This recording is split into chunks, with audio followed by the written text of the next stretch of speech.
What's going on, ladies and gentlemen, and welcome back to another episode of Elude Stalwart playing World of Warcraft Battle for Azeroth. Today we're going to be running on Thor. He's our enhancement shaman on the Alliance side on the Dalaran server. I've been leveling this guy for a while, kind of like parking him and leveling him and parking him, and he's just been kind of sitting in Draenor for a while, and I decided I wanted to go ahead and get him out of that. I've been watching videos of like Mike Preachwow and Signs of Kalani and a few guys on YouTube, and they've been talking about features of Battle for Azeroth and things that people are doing right now. And one of the things I thought was pretty interesting was the war mode and having that enabled. Depending on what server you're on and the faction balance, you can get as small as a 10% experience reward from having war mode enabled, or as much as a 30% if your faction balance is kind of lopsided against your favor. So last I checked, Thor actually had a 30% war mode enabled XP increase, and that on top of bind on account gear kind of busted me through Draenor pretty quickly. And I was excited about that because I was pretty much stuck in Draenor trying to get the pathfinding all done, because I still have to this day not yet ever gotten pathfinding in Warlords of Draenor. So I decided to go ahead and try to bust out as much of that as I could as possible.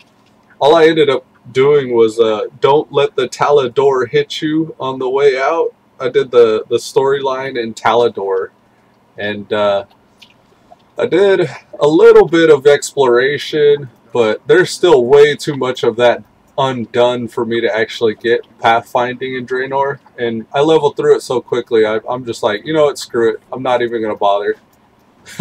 So I ended up just getting straight to Legion. After I hit 101, I decided to start doing my Legion quests. And so far, pretty fresh in Legion. All I've gotten is the Doomhammer, and I'm still wearing all my bind on account gear. I got like 1 or 2 items that I replaced with like this helm here. I replaced my BOA helm with this one from Draenor because my bind on account gear stops at level 100. So I'm already 1 level past its usefulness. I don't even think I'm still getting the benefit of the XP increase from this. And before I go much further, I just want to hear if my audio sounds right. 100. Yeah, my audio sounds good. Okay, so moving right along, I'm going to go do some Legion stuff. Now, Thor, he's my enhancement shaman on the ally side. Since I have an enhancement shaman, well, since I have a shaman already leveled on the Horde side, I was able to benefit from having the class order hall mount. Also, I should have a title, I think. No. I still have to do all the quests to get the title, I guess, with Thor. Either that or he has to be a certain level higher in order to get that title unlocked. But either way, I'm going to go ahead and start getting cracking in Legion.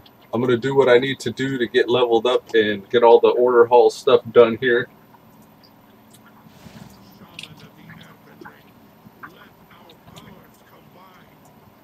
So, on Thor, so far, all I've done is unlocked the order hall and the artifact weapon, and I'm kind of listening to what he's saying because I'm not sure like what's going on here. He wants me to. I'm doing a ritual of some sort. These water effects are crazy. They're nuking my FPS.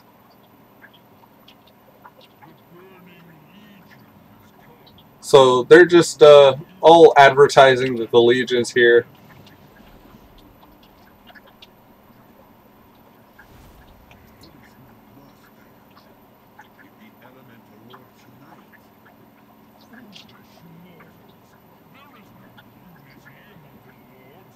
I don't know what this is for. Ritual of the Tides?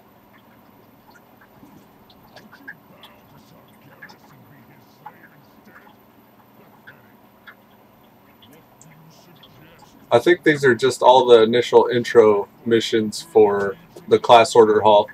I'm not sure if you guys can read any of this text down here.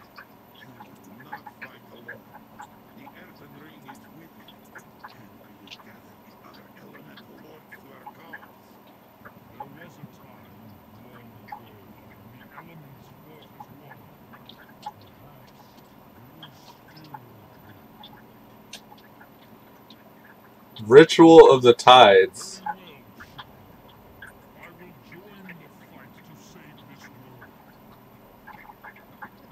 Alright, so we got Neptulon joining the fight to save this world, which I guess is good. Hydraxis. Bit of RP there. Complete quest. I think I have to do these. I think they're giving me followers. Recruit Stormcaller, Myra, and Druid. Okay, so I got a follower here. Now, Stormcaller Myra here, she's who helped me in getting my artifact weapon whenever I first started unlocking the class Order Hall as well. So that's for my first 2 followers. That's what that bit was about. Alright, moving along. All this water is just nuking my FPS. We got our portal to Dalaran up, which I'm going to do in just a second. I just want to unlock all this Order Hall stuff first. Now, my plan here in Legion is one of the allied races I have still yet to unlock is the High Mountain Tauren, which I've never really worried about because, honestly, like, High Mountain Tauren is probably the easiest one to unlock since all you got to do is quest in High Mountain. I'm going to do all of the High Mountain quests, the Ain't No Mountain High Enough achievement, and getting Exalted with the High Mountain Tauren as well. So my plan for those is, yeah, pretty much that. Just questing in High Mountain. So, here. Let me say, Ain't No Mountain. I'm pretty sure I've gotten this achievement before. My hope is that if I could just quest in High Mountain exclusively while I'm leveling Thorthord, maybe I'll get somewhere close to Exalted. But honestly, now as I'm thinking about it, I may need to log to my other tunes and start doing like world quests and stuff in High Mountain. That might be better. But I'm gonna level Thorthord in High Mountain anyways. I'm gonna try to get see what I can do to get Exalted with them, with just this guy. Now we're doing a mission on the mission board. Okay. So yes, okay, start that mission. Combat ally. Hydraxis, he's gonna give us a cooldown. I should have sent him out and used her as my ally. Oh well. Hydraxis arrives and douses you with water, cleansing all negative effects and heals. So this is just a big heal. Unfortunate. I don't want him as a combat ally. Okay, in 60 seconds we'll use Moira. Moira. I don't think that's her name. I don't actually know her name. Myra. It's kind of hard to pronounce.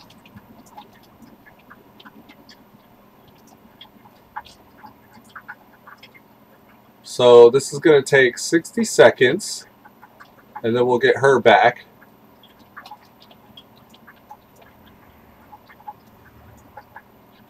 I guess I'll just hang out and wait for her to come back then. I don't think there's anything else I can do here. They're all calling me Farseer, but I have not yet earned that title. I remember there being a way you could get buffs while you're in here, but I don't think I've done what I need to unlock that yet.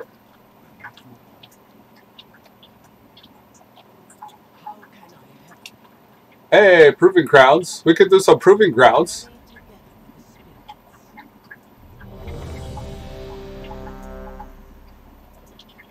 This will pass time for us. We'll just do the Bronze Proving Grounds while we're waiting for that mission. This is going to be a lot longer than 60 seconds, but we'll at least be done with it without it having to wait around a whole lot.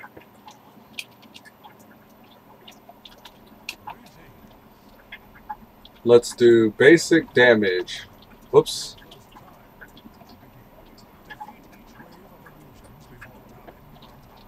Defeat each wave of illusions before time runs out. I'm going to save my cooldowns until I get a lot more bad guys.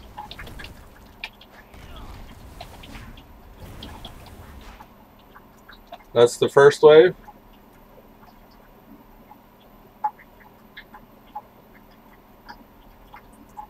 And I guess we're waiting for the timer. 4, 3, 2, 1. All right.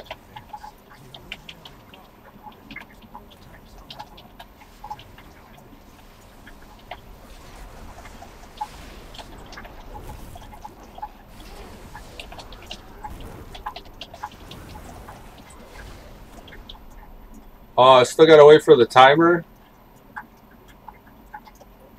So Thorthord also, he has these he has the artifact weapon, the Doom Hammer equipped right now. I actually have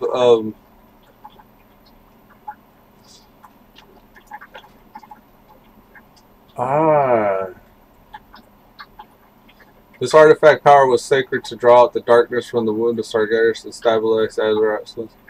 I wonder if I could still use artifact slots or relics. 2, 1.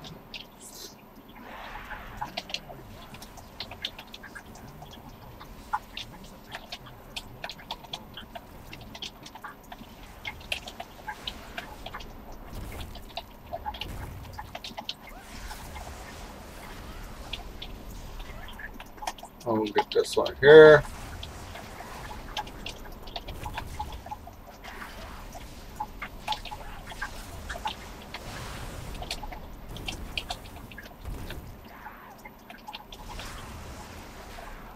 This is just the bronze, so we're going to end up with a lot of time remaining, I think, with a lot of these. I wish this little thing would go away. You can view your mission progress here. I don't want that notification there anymore. Get out of here. 3, 2, 1.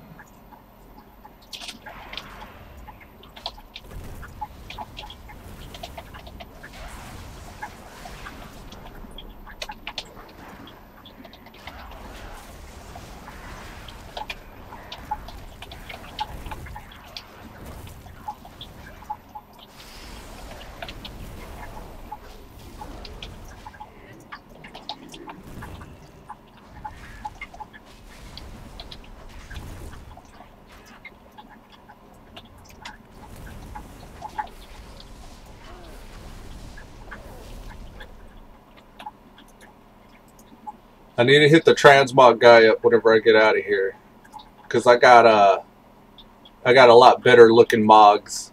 I was running with this one until I got this weapon. After I got the artifact power or the artifact weapon, it reset to look like the default Doom Hammer. But this is the one that I'm actually running with. 3, 2, 1. If I put these on, you can see.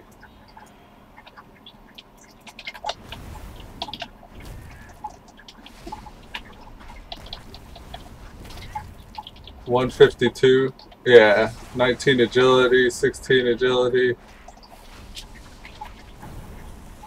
So my bind on account maces are the ones that I got looking like my beefy weapon.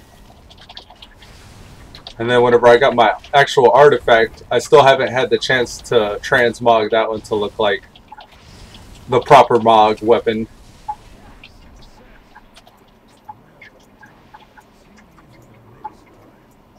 Alright, done with that. I'm going to pop out of here now.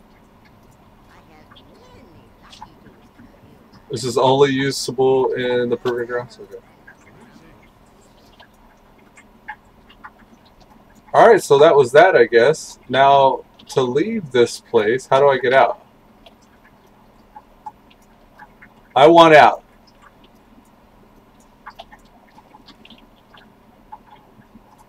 Aha! Am I stuck? Here, leave instant group. Yeah.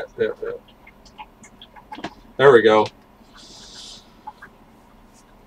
Nice. Okay.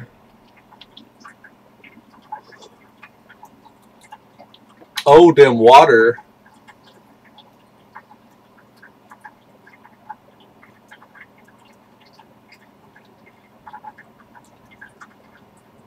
Okay.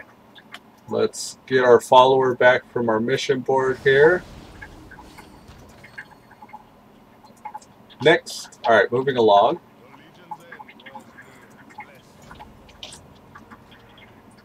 Now, I'm going to put Stonecaller Mylara as my combat follower. We have no missions.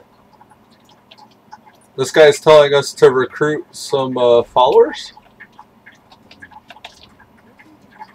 Looking to buy?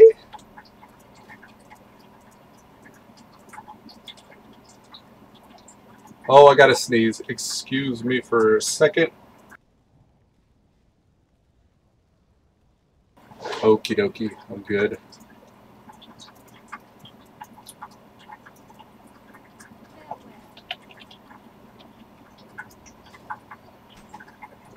So that Hellstone that we got is 3 charges, and that's pretty cool. We could get this Hellstone. I would actually run that Proving Grounds every day to get these Hellstones to start out with. I mean, it's not like you have to actually complete it. You could just go buy it and then run out and away from the Proving Grounds after that. I wonder if that's really the case. That would be an interesting little thing to note for future reference. 25% success. Journeyman Goldmine will arrive in your order hall to grant you the ability to research advancement in your tree. We only have a 25% chance to complete this, though. I don't know if I should do that because it's a 2-hour just for it to probably fail. Yeah, they want Stormcaller Moira or Mylara. I'll pass. I'll pass on that for now. I'm just gonna not track this, and I'm gonna go quest in High Mountain because I mean, really, we don't really have to do a whole lot in our order hall. Maybe if we wanted to unlock, like, you know, the title, the Farseer title, or maybe if we wanted to unlock the class order hall mount. We already have the class order hall mount, so I'm not concerned with it.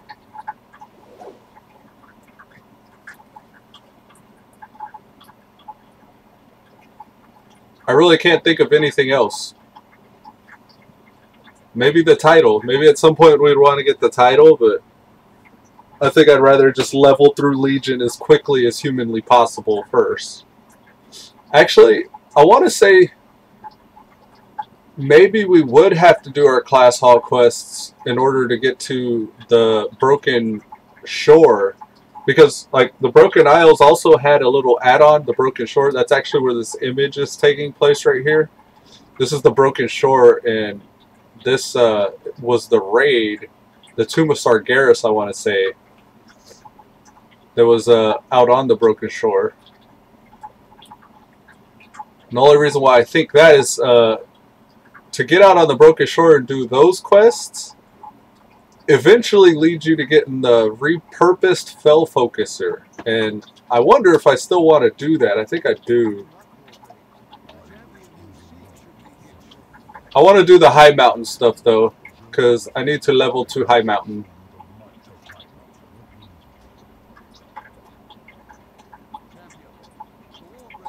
Yep, moving on.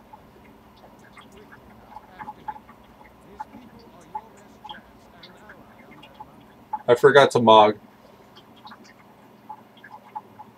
We have our Dollar and Hearthstone, though. We don't need to Mog at the moment. Not right at this second, anyways. Get out of here! It says you can view mission progress here. Well, I don't want that help notification anymore.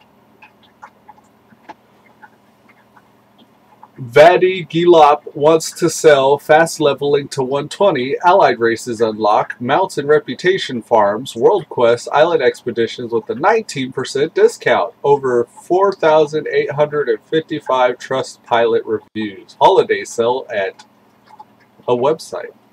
Why is it, how, oh. I've been seeing that a lot lately. I feel like the previous expansions haven't had as much trade chat spam for out of WoW services. Like I don't know what you call them. Like there are these people that have been popping up a lot lately in trade chat selling the ahead of the curve, for example. Those guys are at least part of a guild selling those things for in-game gold.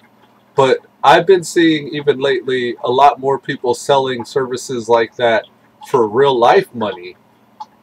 And I guess maybe they were converting it so you could buy like the WoW tokens to convert to the gold to buy the service from the guilds. Like maybe they were just letting you know, like, hey, if you give us this much in-game gold, like that translates to this much real life money if you just rather spend money instead of gold to get your ahead of the curve.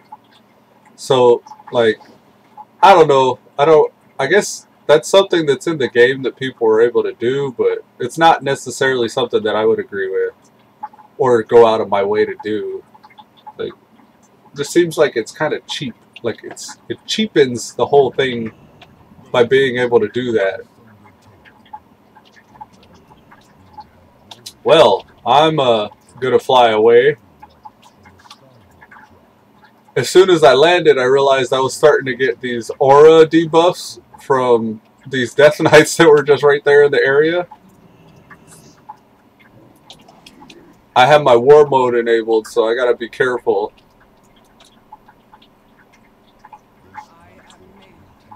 What's up, Mela?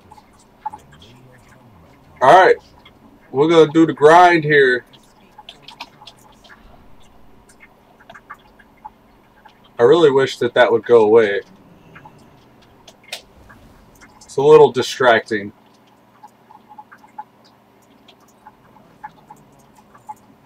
Earth Mother, watch over. Now this isn't anything we haven't already done a million times, so if I zone out, if I just go into, you know, drooling on my keyboard and mouth breathing, it's just because I've done this a million times.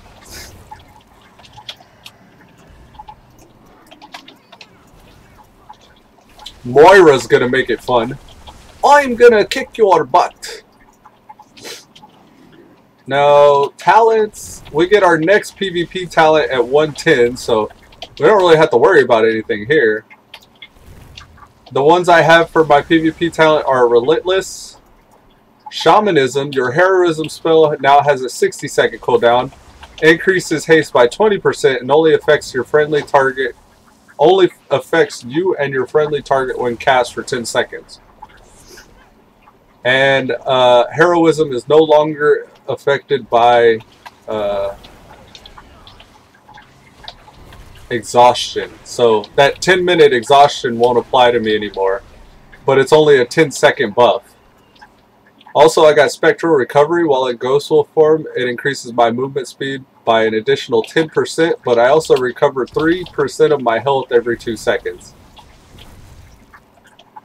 So those are my PvP talents.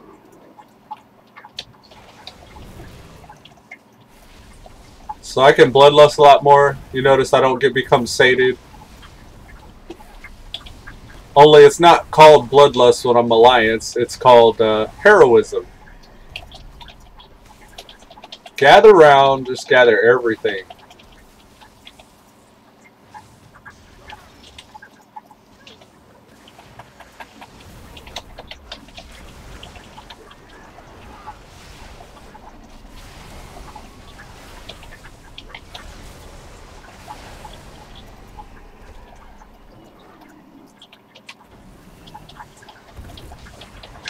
I'm wondering if I should dungeon queue. I don't know if I should.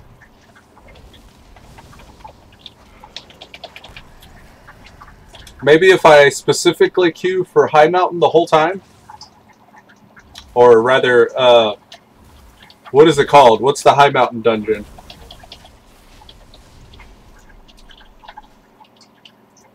There's time walking as well. I don't think I can even queue for a Legion dungeon. Neltharian's Lair, that's the one I was thinking about. Random time walking dungeon? I mean, we could do one time walking dungeon. Let's do one random time walking for the daily reward. And then after that, we'll go to Neltharian's Lair as much as possible.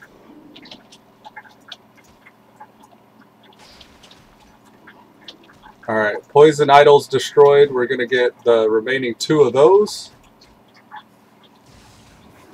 Oh, I wasn't close enough. There we go.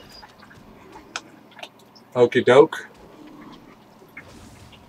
And we'll grab this one. One more. Oh, this is just the bug sprayer. Okay. Get off of me!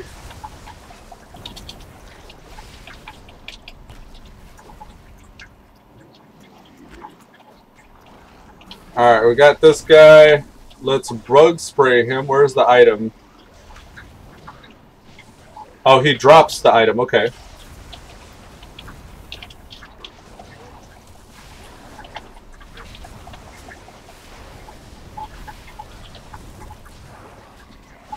Now we're going to use one of those lock cookies that we got from our Proving Grounds. That's a pretty neat little trick.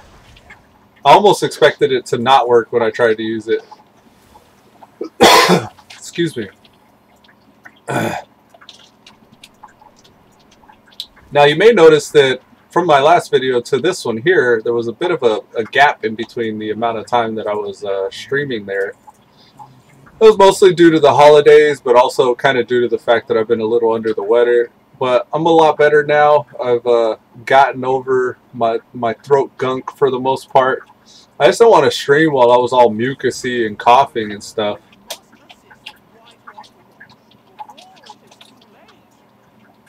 Now, I want to turn the dialogue down, because that's... I don't really care much for the dialogue.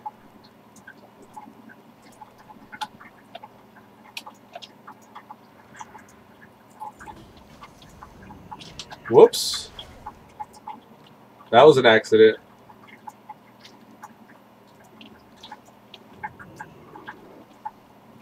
I started whacking that person. They were AFK, thankfully. Uh-oh. He just went still. GTFO! It was an accident!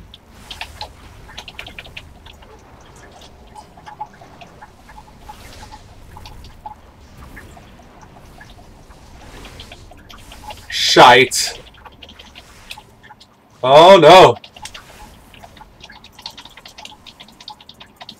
Asleep. Shit.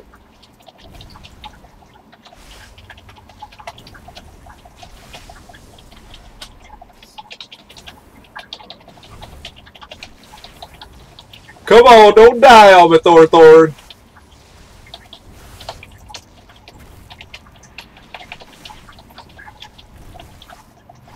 Come on! No! He laughed too. Damn. I couldn't get him. I'm still too weak. That was grueling. I'm wearing too much BOA gear is the problem. Oh, Deanna showed up. I wonder if Deanna helped him. He said, Maka Gram Ko Nogu Kek. Alright, y'all are all very cool. I'm GTFOing.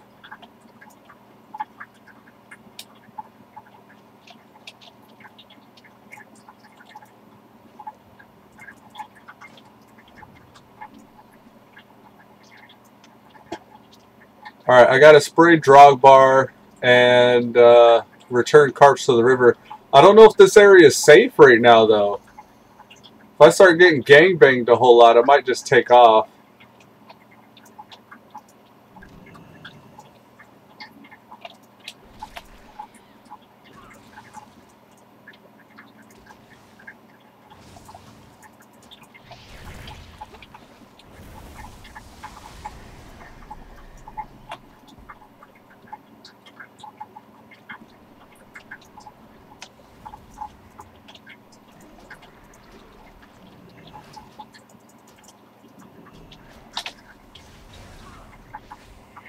Where can I put this? Let's put this on this.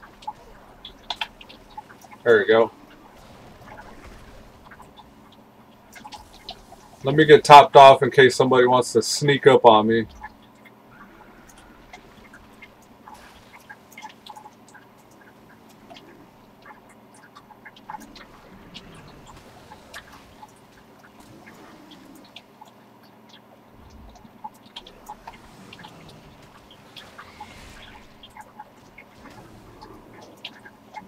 Yeah, I'm pretty squishy still. I just got to Legion, so I feel like I'm probably under the power curve a little bit.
Whoops. Ha! Kicked that fish the wrong way. I just right-clicked him. I wasn't thinking about which direction he was going to head.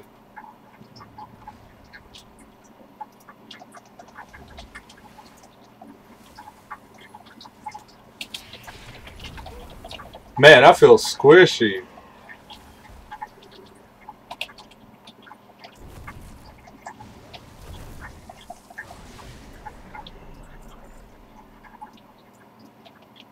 I accidentally kicked it up here. Oh, is it gone? It disappeared, I guess. Stout. I don't want any beef, bro. Just wanted that fish. Excuse me, getting right out of here. Having flying is definitely a huge plus. Oh! No! He's back! Run, motherfucker, run! Run! GTF out of there! As soon as we can fly, as soon as we're able to fly, go, go, go, go, go, go! Fly, fly, fly, fly, fly! There it is! Run! That Tauren, man, or that Druid rather, he wants beef now. It was an accident. I accidentally right-clicked it. So this is the first bit of world PvP that I've really gotten into. Unfortunately, it's in a situation where I'm severely outnumbered. There's three Horde in the area. No signs of any ally. And all I want to do is get my quest done. Look, he's still over there peeping me. He's trying to track me down, which is kind of annoying because I want to get out of here.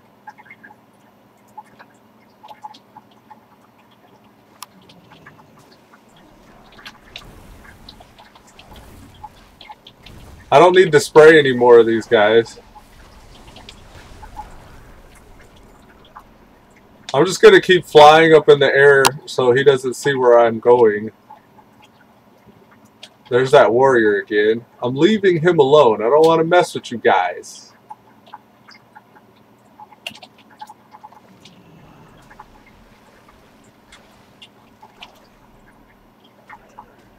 Now, even though I finished the objective for this quest, I can still use the item to help me fight these guys.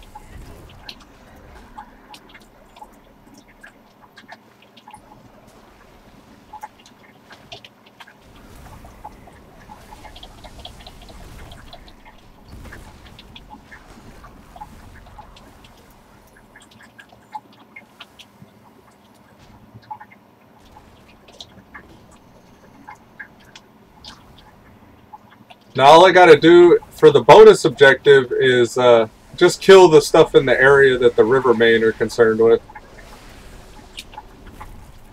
Still having to keep an eye out for that Druid. That stealthy Druid. Come over here, Drogbar. That warrior's still about. I need to keep an eye on him. It doesn't look like he wants to mess with me. Deanna, dirty Deanna over there. Helping that Druid out, I'm sure.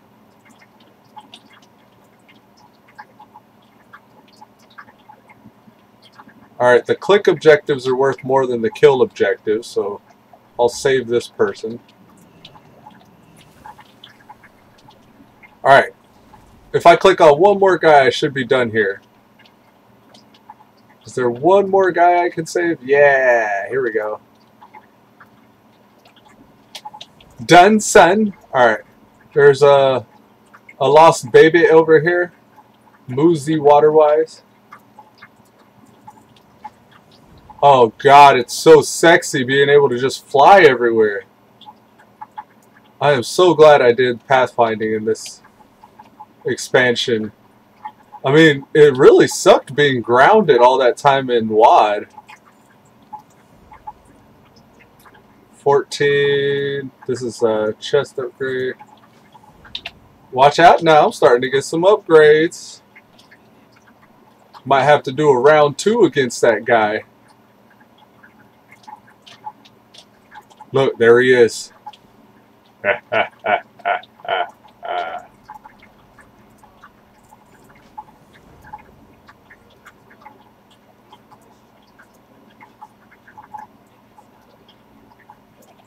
I'm gonna set that guy as my focus.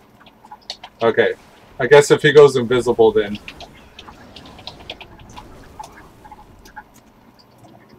I need to hurry up and get out of this cave before that guy comes after me. I'm just going to beeline it as deep into the cave as I can go, as fast as I can. Because I'm going to get a big group of people after me while I do this. But I'll also be getting closer to that objective. Do I need to go back there? No. This way, right? Yeah. Oh, my mouse went all wanky there. Sorry about that.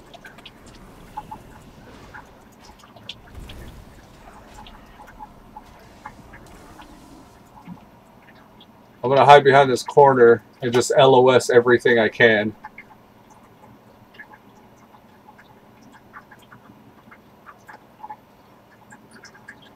Come to me. Okay, okay.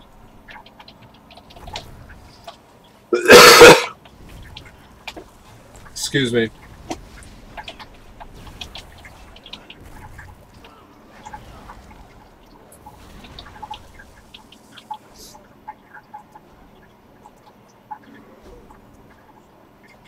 So yeah, I'm just running deep into this cave in case that Druid tries to come after me. He'll have to fight his way through all that crap to get to me.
I think there's something over this way. I want to keep an eye out for like treasures and stuff, I think. Is this somebody dead?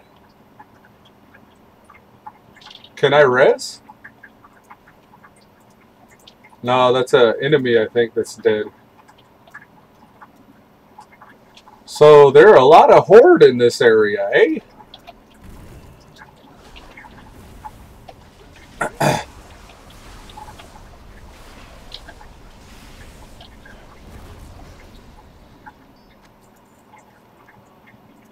I gotta get empowered crystals. That's a ding. Level 102. That's right. Okay. Empowered crystals. So killing these elementals drop the empowered crystals, but I think I can also just loot them. And that chest is what I was looking for earlier, so that's that out of the way. Now I'm concerned with the fact that this guy looks like he's been tagged. That Druid's probably in the area. Alright, I'm going to click on these crystals. Hopefully not pull any aggro from the Horde.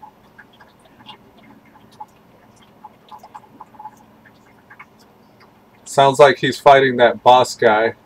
Or the name guy at least. Oh, I just saw you go invisible. Concerned. Concerned face.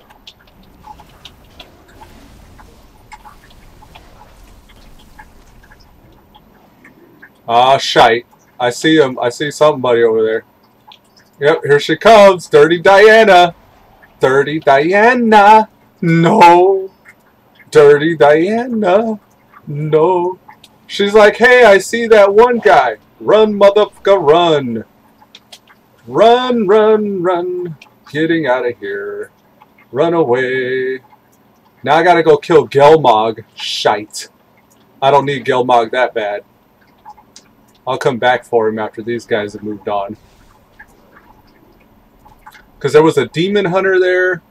There was a priest. And then that druid that keeps on picking on me. Alright, as soon as I can fly, I'll just go turn in Moozy.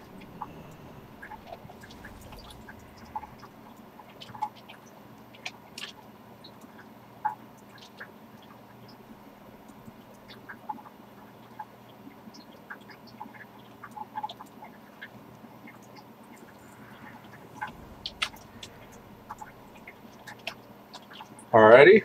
Now, our eye level, once we get to 138, we can do dungeons in the Legion land. So I need 3 more eye levels. Dark Wolf Gamer says, what's up, man? It's me. I'm back again. How are you? What's up, man? How's it going? I'm doing well. I've been sick for the past few days or so, like the last week, but I'm doing a lot better now. How about you? How you been doing? How's the new year treating you so far? Oh, somebody's near me. Oh, is it a friendly? Ah, we got a friendly near us now. Yes! Alright, so I'm going to delete this. We no longer need the BOAs. At least not until we upgrade them. Might as well just get rid of all these BOAs.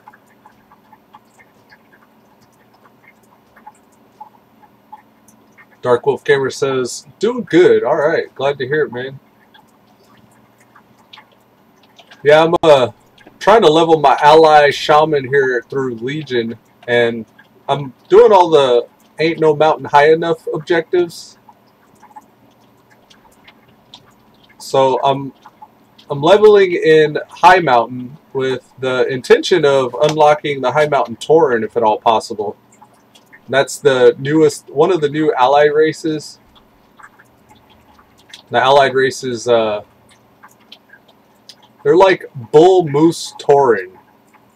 I don't know how else to describe them than that. They got like the moose antlers, and they're basically tauren other than that. I mean, they get a racial ability called Bull Rush, where they could charge forward, stunning everybody in their path, which is kind of cool. But other than that, they're basically just tauren. You can't play WoW, your membership ended today? Oh no. I'm sorry that you're sick. I'm okay now. I mean, I still got a little bit of a cough, which I thought I was over, but the mornings and the nights are usually where it hits the worst. But other than that, that's it's not really been a problem, not much lately. That sucks your membership ended though. Unfortunate. Well, one thing I found out the other day, I was running with my wife, and she just pays the $15 a month sub, and she could play up to level 110. But even before that, on the free account, if you're not paying any sub, if you have an account, you can level any character up to 20 at least. So while you don't have a membership, you can try all the different classes you're curious about up to level 20. The only downside to that is you can't trade. You can't do stuff in the game like trade or I don't know if you could join guilds or talk in trade chat.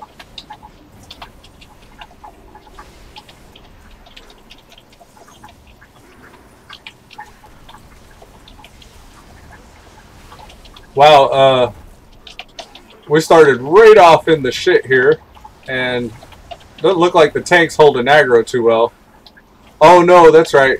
There's these guys, the berserkers. They just do damage to anybody. So that's not anything that's the tank's fault.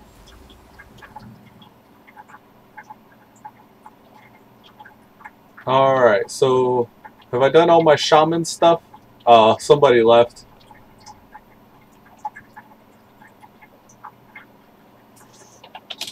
The berserkers attack randomly. Nothing you can stun / CC them.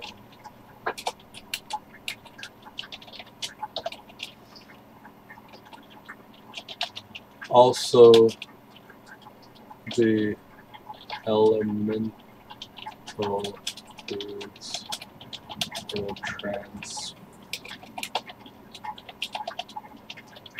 if not interrupted.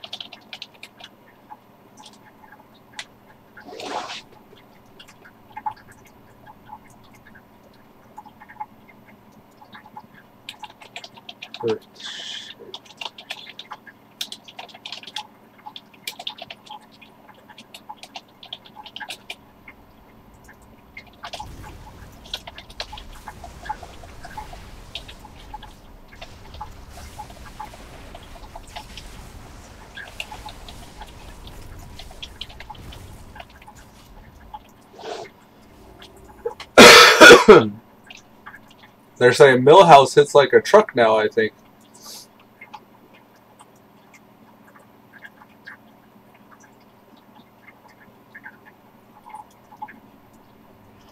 So we lost our tank right off rip. He was like, oh, this is some work now. And then he just left group. Dark Wolf Gamer says, how long have I been subbed? I know it's been a while now. It's been at least a month or two. Is there a way I could check that? Is there somewhere I could look up how long you've been subbed? Because I wouldn't actually know. I have I think like 160, I want to say like, I think 160 subscribers. I couldn't tell you how long most of them guys have been subscribed. I mean, I could probably dig around and look around on my dashboard and eventually figure it out, but I don't know like where to check at this moment.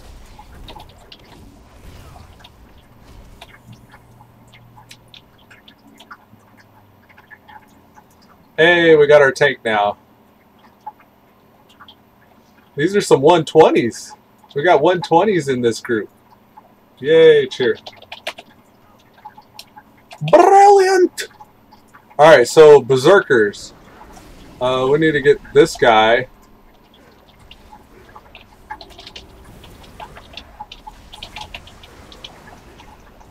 Man, something is stunning me.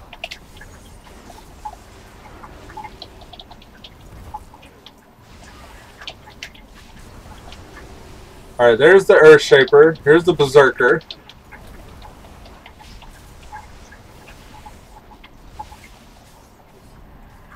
There's a fear. I didn't realize something could fear here.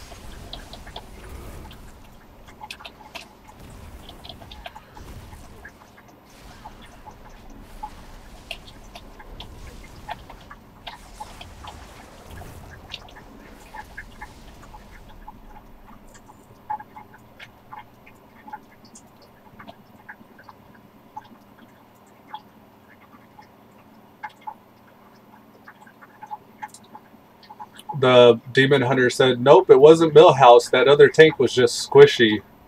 Then our tank asked for 1 second, and then the healer said, yup. Dark Wolf Gamer says, I don't know, I'll look it up. 161? Ah, okay. What is that? How long you been subbed? Or is that 106? That's how many subs I have, right? Okay. Yeah, if I stream back-to-back each day, every day, like hopefully now that my chest congestion and all my throat crap is gone, I can go like consistently day after day. I could probably get that number up quite a bit more.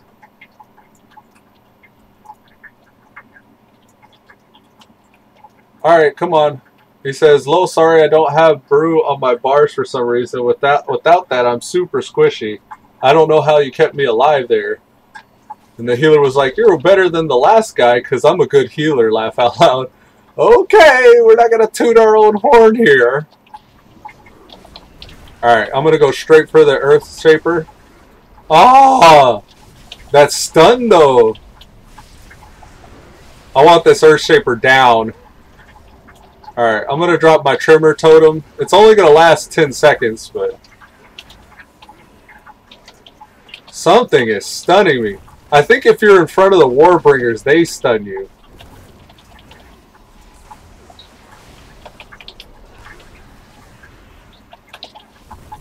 Get out of here, spinning, slashing dude.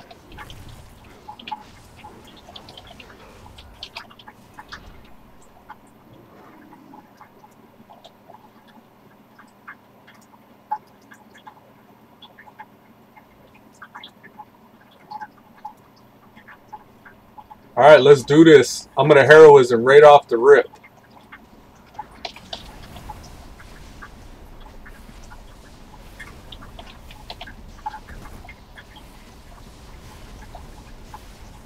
We want to watch out for those spikes he's throwing out. We don't have to worry about it this go around.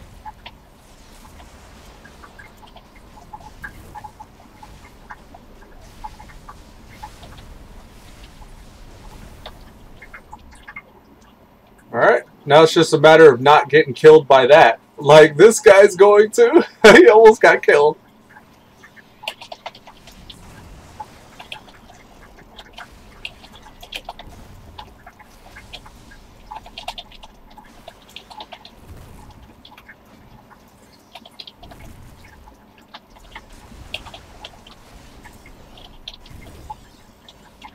Alright, here he is. Let's finish him off. Watch out for that crystal barrage there.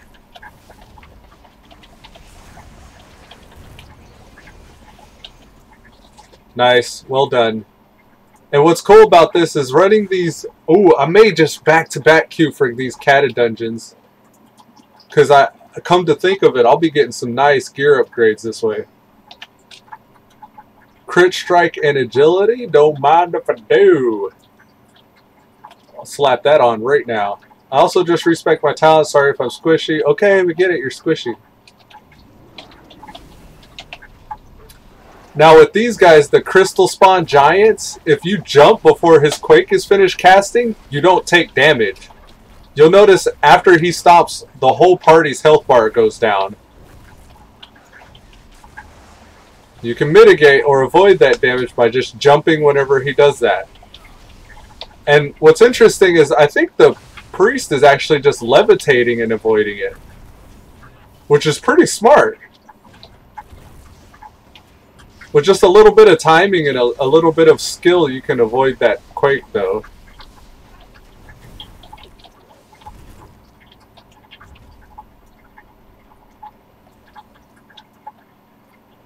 Darkwolf says you have to go to the dashboard, then community, then go to subscribers. Ah, okay.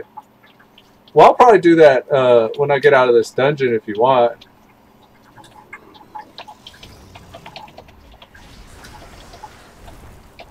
Alright, we want to stand behind these guys when they're casting Flurry. And then watch out for these adds.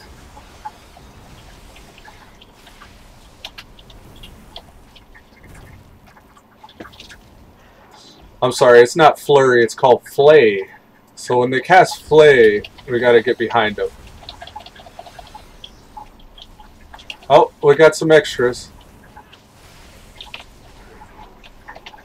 Black Ox statues picking them up, that's nice.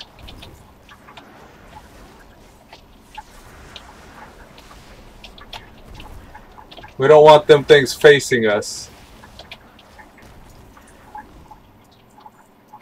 Yeah, we're not doing too bad. We're keeping up with the big boys.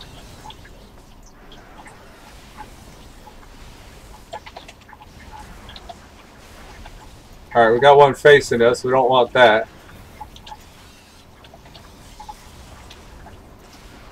Now we're going to watch for Quake and jump.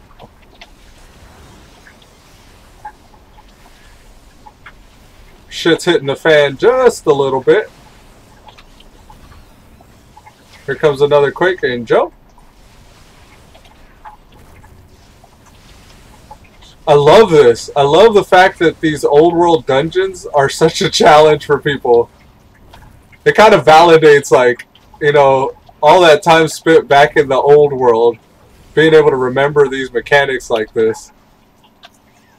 It's so nice. It's so very nice. For a long while I had the sprint totem, but I think I got rid of it.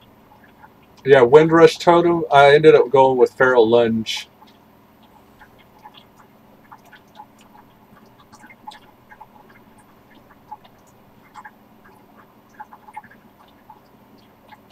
Alright, here we go. We're going to get the stones or slab hide mount.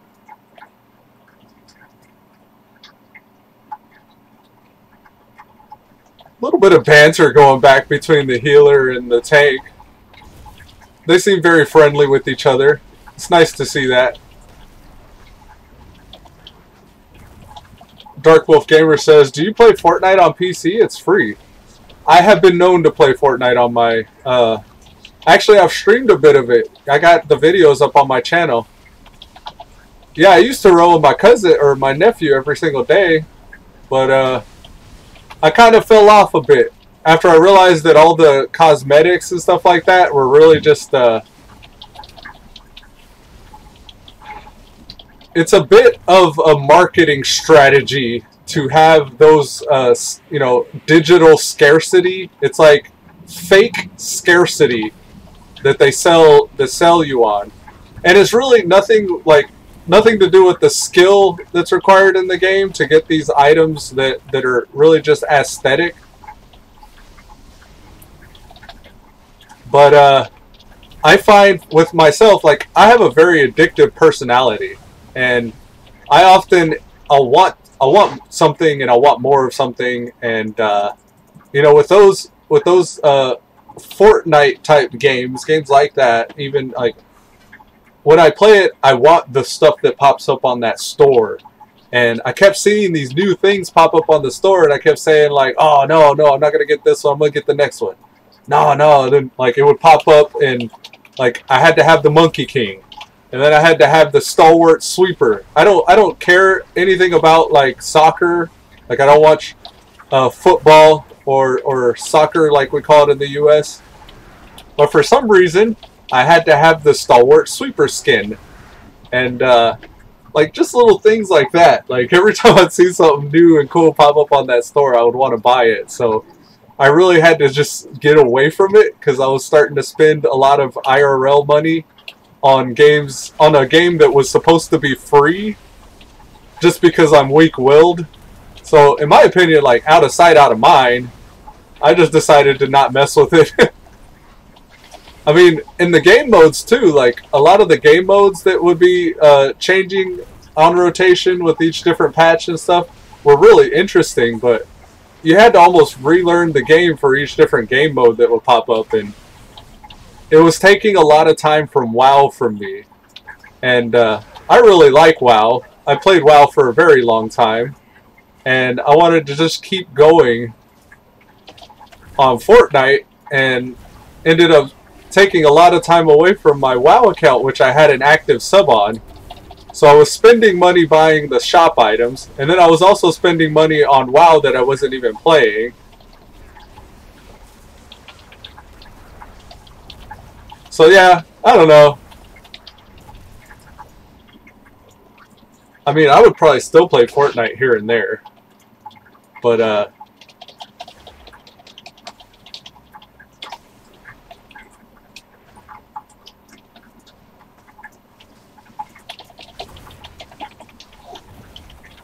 so I could try to donate later $15. What, on Fortnite? Well, if you want to donate anything, I have the Streamlabs link down below. And then I also have Patreon, but I think I'll be leaving Patreon because apparently Patreon is, without having to get into a whole lot of it, Patreon's bad juju. And if you're curious what I'm talking about, then check out what happened with the Son of Arcad on Patreon, and that's pretty much what I'm talking about. I don't like platforms that infringe on freedom of speech. And I'll just leave it at that.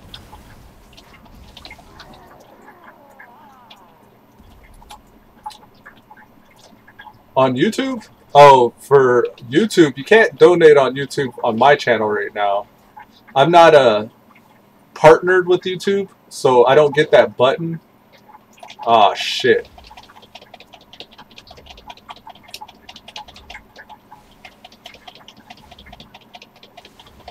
Ah, shit.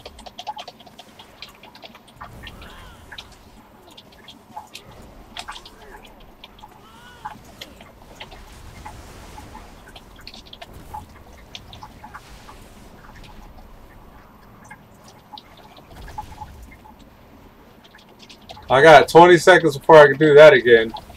We're gonna get overran by these imps if we're not careful.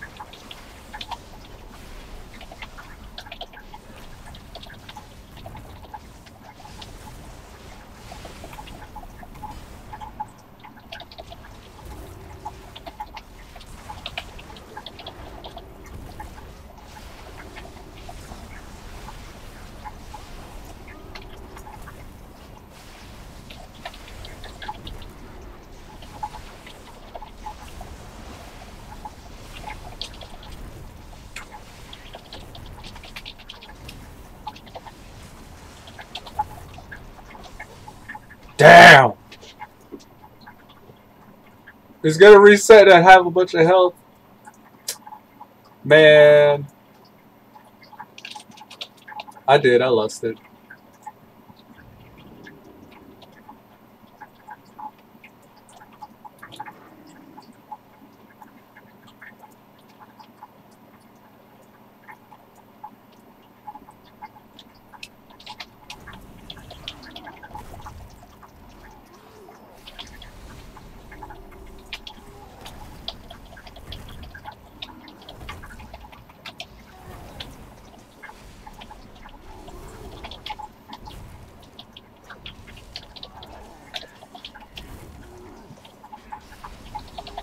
They tried to say that because I didn't lust right off the bat, that's why we wiped. We wiped because that was a shitty pull. And they didn't take into account those scouts.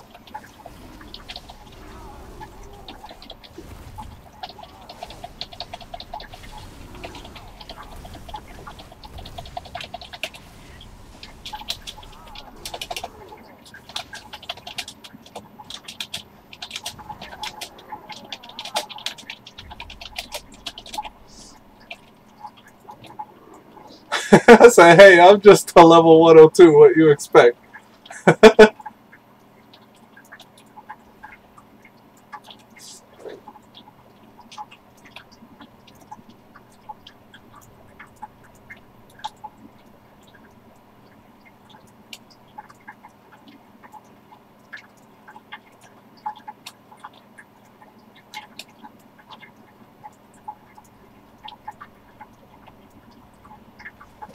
Pete Vega said, hey, Elude. What's up, Pete Vega? Just coming back from a walk of shame here. We ended up wiping. We pulled these Pats, man. Have you ever played Cataclysm, Pete Vega? Wow, Cata. We're doing the time walking event, Cataclysm. And these dungeons, I'm surprised by how much they still hold. Like, they still hold true. Back in Cataclysm, these dungeons were pretty difficult. And that still appears to be true. They're still very difficult dungeons.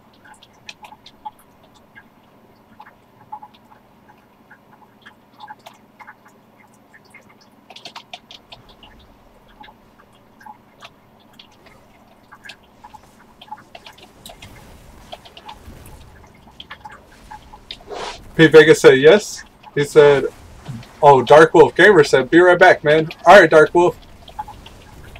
Yeah, Cataclysm, man. Cataclysm was fun. It was really fun if you were a survival hunter or a fire mage.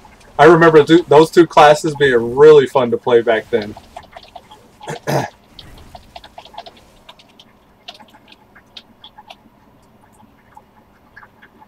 Alright,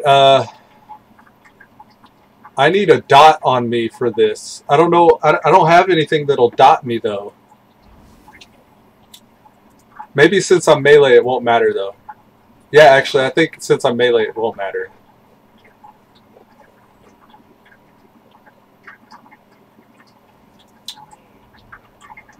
Alright, let's do it. Oh, actually, my flame tongue is a dot.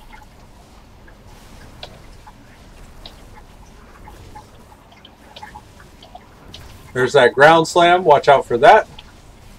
He's going to do a cast that we need to run out of. There's Shatter.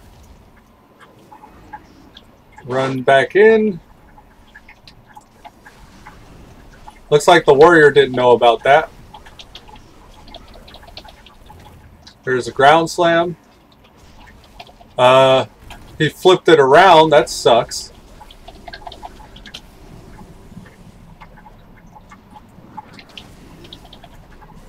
Alright, we're going to stay well away and back from that ground slam this time. The tank can't be turning him like that. I don't think he realizes how that ground slam works. He needs to get out of the cone effect while still facing him in the opposite direction.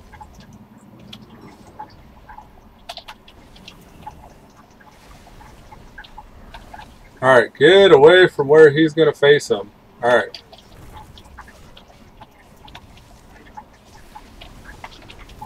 Incoming Shatter. Watch out for Shatter.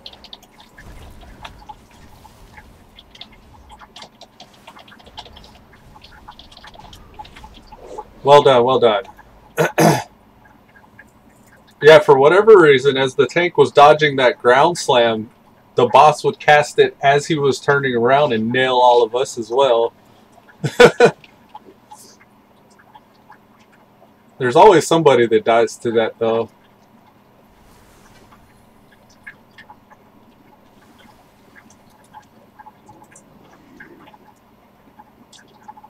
My enemy cast bars aren't on either. The fuck happened to my UI?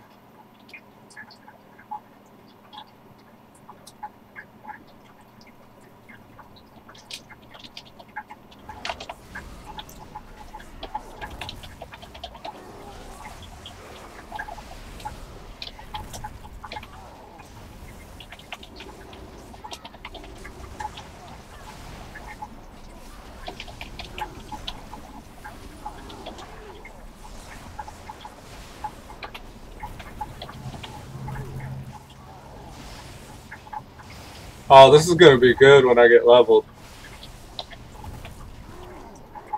Pink Vegas says, bad dude. Yeah.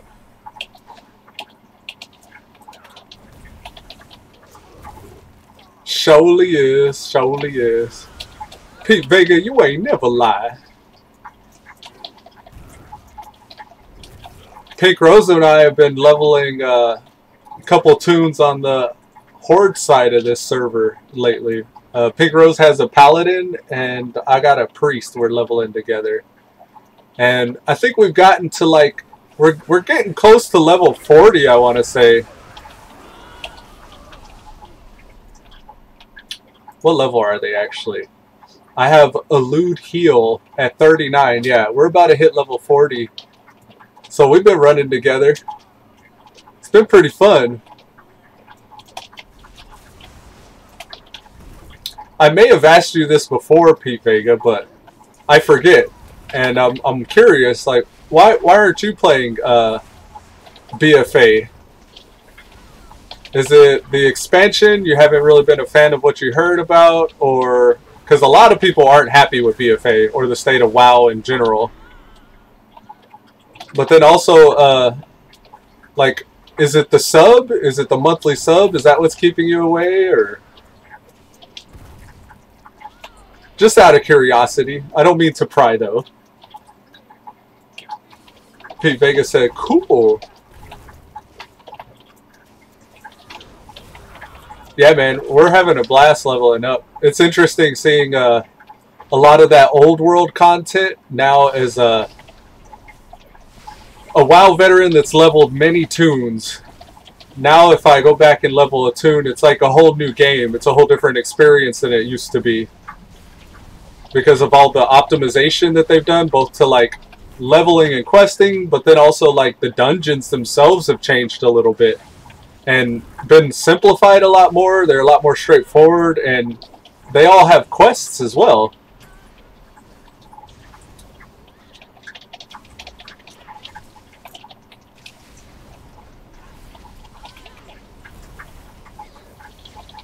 So it's really neat seeing all those things as if they're new, like, again.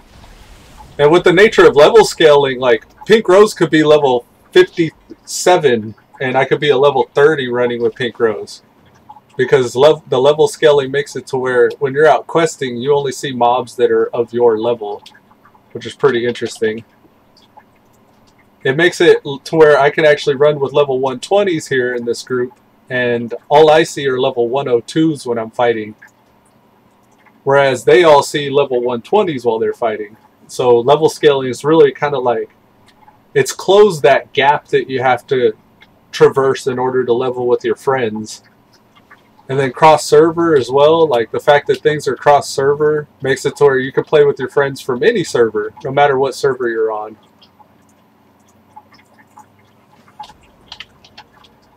Oh yeah, I just got a 26 slot bag from that. Yeah buddy, I'll replace this 16 slot. Look at that, very nice. And now I have a 147 time warped helm that I can put on. Nice. Okay. So, let's see. Let's go hunting. We're going to take Addy hunting here. You're not playing commercial for now?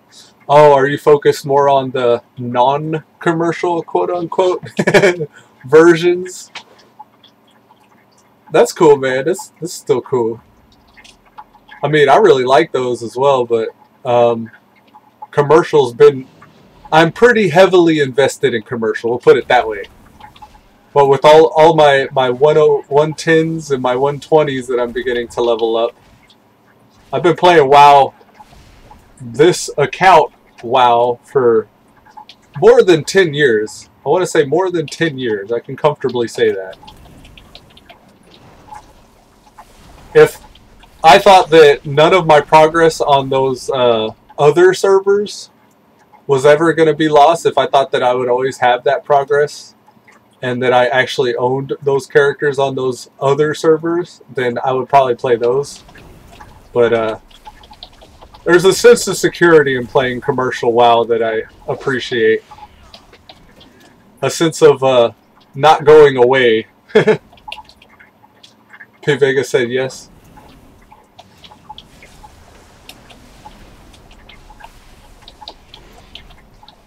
Oh, nice, man. I mean, Classic WoW will launch soon. Are you going to check out Classic WoW whenever the commercial version allows you to play Classic? just out of curiosity. I don't want to put your business out there. If you want to be private, that's cool too.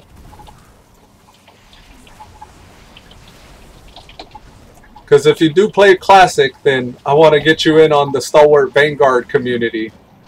Right now, it's just me, Bluestrider, and Pinkrose in the Stalwart Vanguard. But the more of you viewers that I could get in on the commercial version, the more I can invite to the in-game communities that I'm setting up. I have a NA account and an EU account now in the commercial WoW. So on the NA Horde side, there's the Stalwart Vanguard here. And then also on the NA EU or NA Alliance side, I have the Stalwart Vanguard. And then on my EU account, I don't keep the sub active all the time, but at some point I'll probably go back to the EU account to play with more viewers that play during my play times. And I'll have communities there as well. P. Vega said, noper. You're not going to play Classic when it comes out on retail? You're just content with the, you will, oh, okay, you'll let me know. Right on. Cool, man. And, you know, I got Discord as well. If you want to hit me up on that or send me a message. I think YouTube has a discussion thing or direct messages you can give me on YouTube as well. But definitely hit me up and let me know if you do make any moves, either to a commercial retail WoW or to the Classic WoW that will be coming out soon.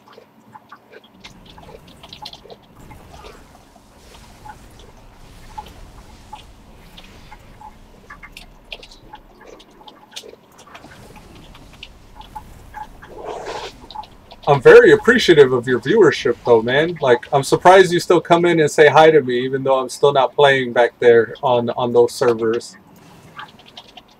It truly does mean a lot.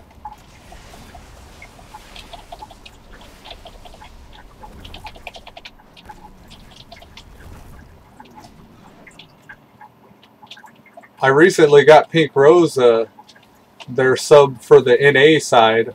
It was a total accident, but you, Nader, Pinkrose, and a handful of other people have been longtime viewers. So for the Christmas or holiday season, I didn't have much, so I couldn't do a whole lot. But I was able to at least get Pinkrose a couple months of subscription into WoW. And it was totally by accident that I gave Pinkrose a North America's region sub.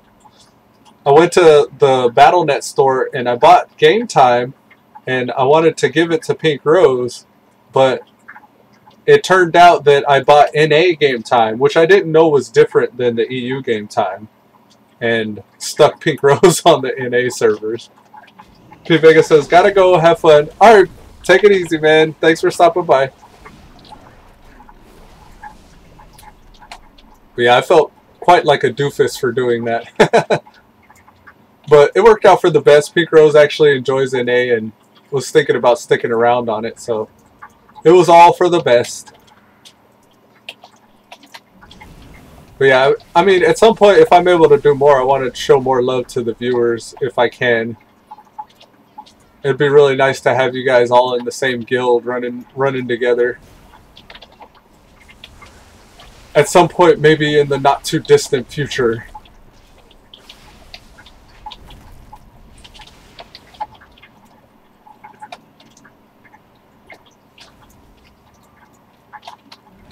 Now I've queued back up for the time walking dungeons. I'm just a DPS, so there'll be quite a bit of a break in between dungeons to be able to level up and quest in High Mountain, which is a good thing. We'll get all these High Mountain quests knocked out. Hopefully get closer towards our High Mountain Tauren. Honestly, I feel like I'm leveling so fast nowadays that I really can't finish an entire zone or do all the stuff that I want to do in an entire zone before I'm into the next expansion, which isn't a bad problem to have, and it's not something I'm complaining about. It's actually something I think is kind of nice. And at any point I could always go back and turn off my XP, because that's a thing. There's just I think it's a rogue in Stormwind, and there's a rogue in Horde if you're a Horde character that you go talk to, and you can actually shut off your XP, so you could be like... What a lot of people are doing is they're stopping their XP at level 110, for example, so they can be overpowered in island expeditions and BFA. But another thing that's probably more known is you can shut off your XP in Battlegrounds, so you can PvP in the highest level of any bracket and twink out your character. Get all the best gear for a level 39, and then play twink 39 Battlegrounds. And just run around one-shotting people, because I guess that's entertaining and fun gameplay for some folks.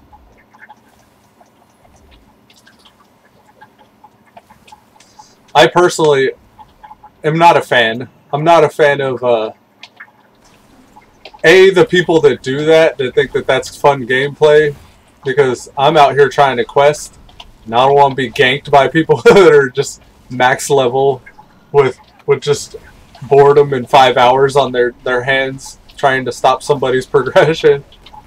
Not that I've had that problem at all since, you know, all the goings on of level scaling and stuff in war mode. But I do remember leveling up back in the vanilla / BC days, having to deal with people that were just camping a boat in Booty Bay, where I was trying to get between continents, and there was just a stealth rogue waiting there to gank me.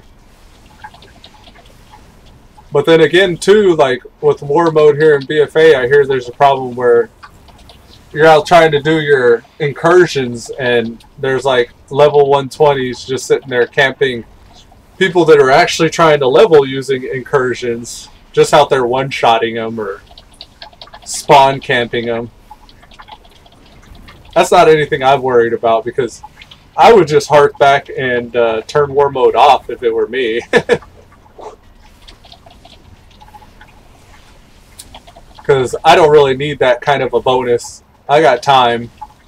I don't need to rush or hurry up to get like the maximum reward for the least effort.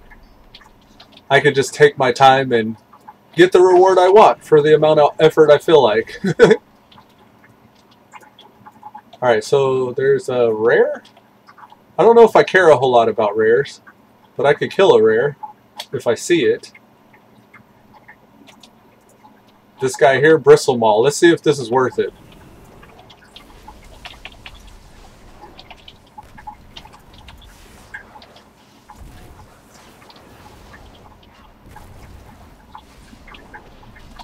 We'll interrupt that.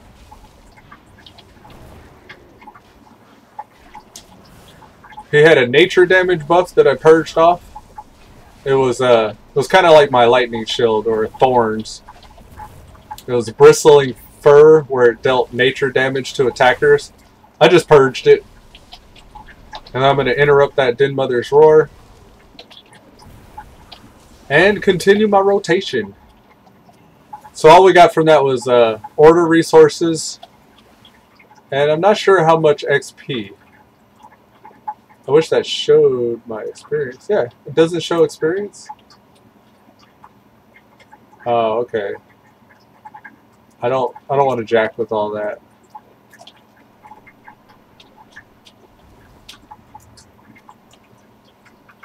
I'm not sure if the experience is worth it killing those guys.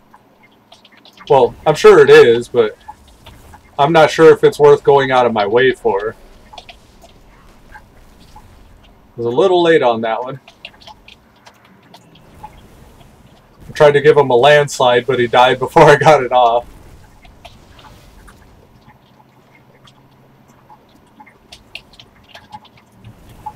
So nice having flying.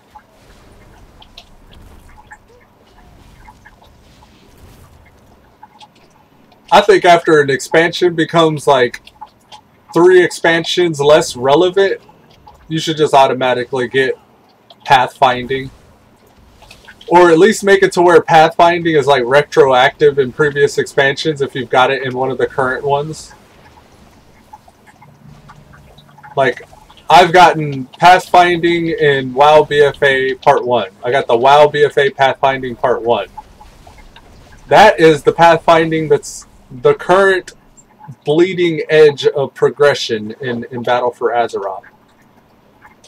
I feel like that pathfinding should apply retroactively to my account in every previous expansion, because I did enough to go out of my way to get that, you know, to the you know, degree that I did. Like, I'm on the bleeding edge in pathfinding, in my opinion, if I got WoW BFA pathfinding part 1. So why is it, how come we can't just make that apply to Legion and Warlords of Draenor and Cataclysm and Vanilla? I mean, I wouldn't mind going out and buying the flying, you know, for each of those zones, but give me the option to, you know what I mean? Like, let me go back and buy flying for, you know, Legion. Let me buy flying for Warlords of Draenor. Don't make it too cheap, but also don't make it too expensive. Like, don't make it to where, here's a good example. Like, from Warlords of Draenor up to Legion, I made about 5,000 gold. So make that the amount of gold that it costs to buy flying in Warlords of Draenor. Because that then validates the fact that I have multiple alts as well. Like, I've already leveled through Draenor. Let's see. I have leveled through Draenor 1, 2, 3, 4, 5. Wait. 1, 2, 3, 4. 5, 6, 7, 8, 9, 10, 11, 12, 13, 14, 15, 16, 17. And then a couple of those are character boosts. So let's say 14. I've leveled through Draenor 14 times. Let me get pathfinding and let me buy flying for those expansions. You know what I mean? Like, a game should be fun to play, not work. And that's what Warlords of Draenor pathfinding feels like. It feels like work. Like, you go past leveling through the entire expansion, and then you have to go back and do all this extra shit like reputation grinds in order to just be able to fly through it when you level through it your 15th or 16th time. You hear how ridiculous that sounds? Like, that should not be the case. But what do I know? I'm just a player that's played WoW for 12 to 14 years.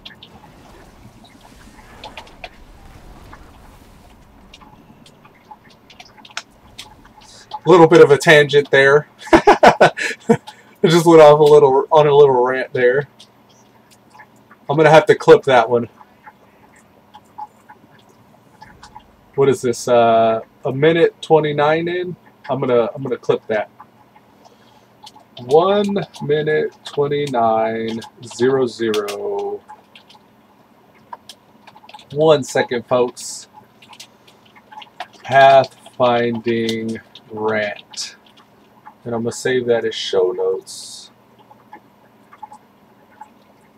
Show notes. This is 1.3.2019.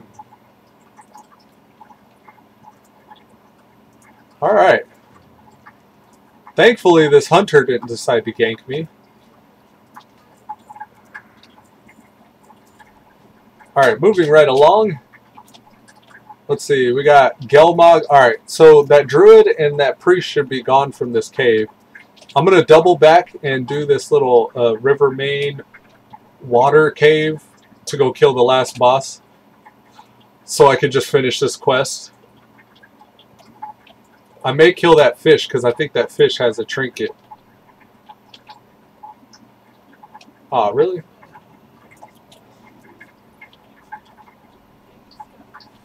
What was that? Alright, I'm just going to run straight through, and if I grab shit, I grab shit. A little pro tip here.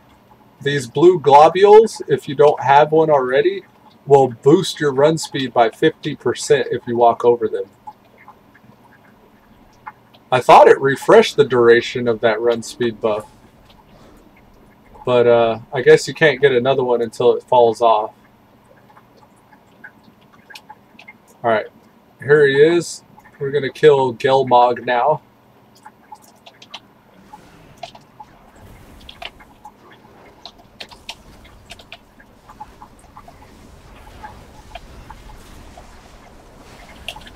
I should kill the little ones. Dang. I was going to kill the little ones before he got too low because this is what happens. Well, actually it's not a bad... When we're frozen, I guess we're even immune to damage. I thought we were going to still be taking damage while it was frozen.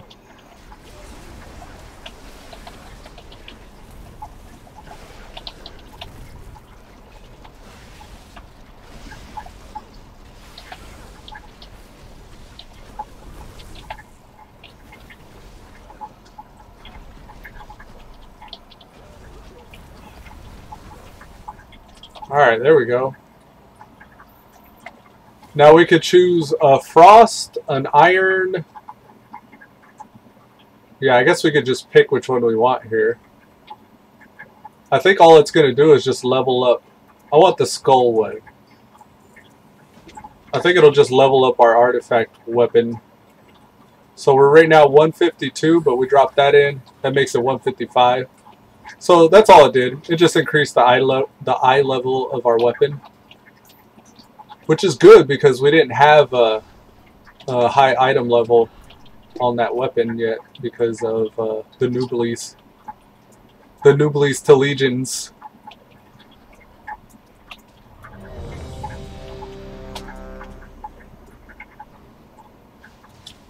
Just beelining it out of the cave. Disregarding all aggressors. We look lightning. It's pretty cool.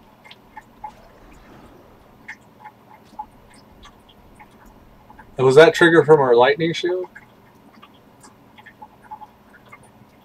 Alright, we're safe. Let's fly up as soon as it'll let us. We're waiting on 1 DPS. And fly. And fly. And hurry, because there's people around us. And fly. There we go.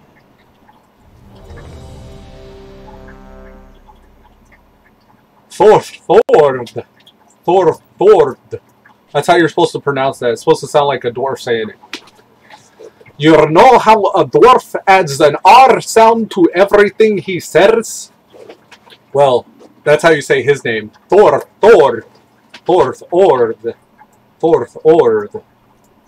It's kind of hard to pronounce. Damn. I fixed my mog at least. I was trying to fix my weapon mog as well, but we're still default Doomhammer.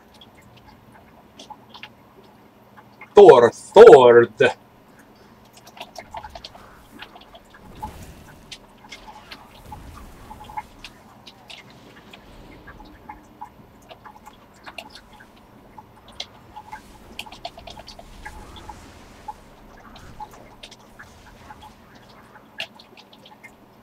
Here we go. This is where the magic's happening.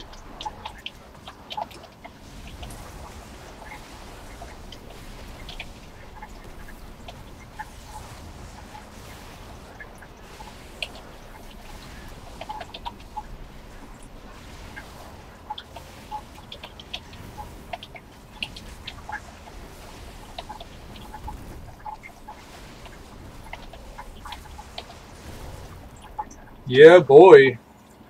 Yeah, buddy.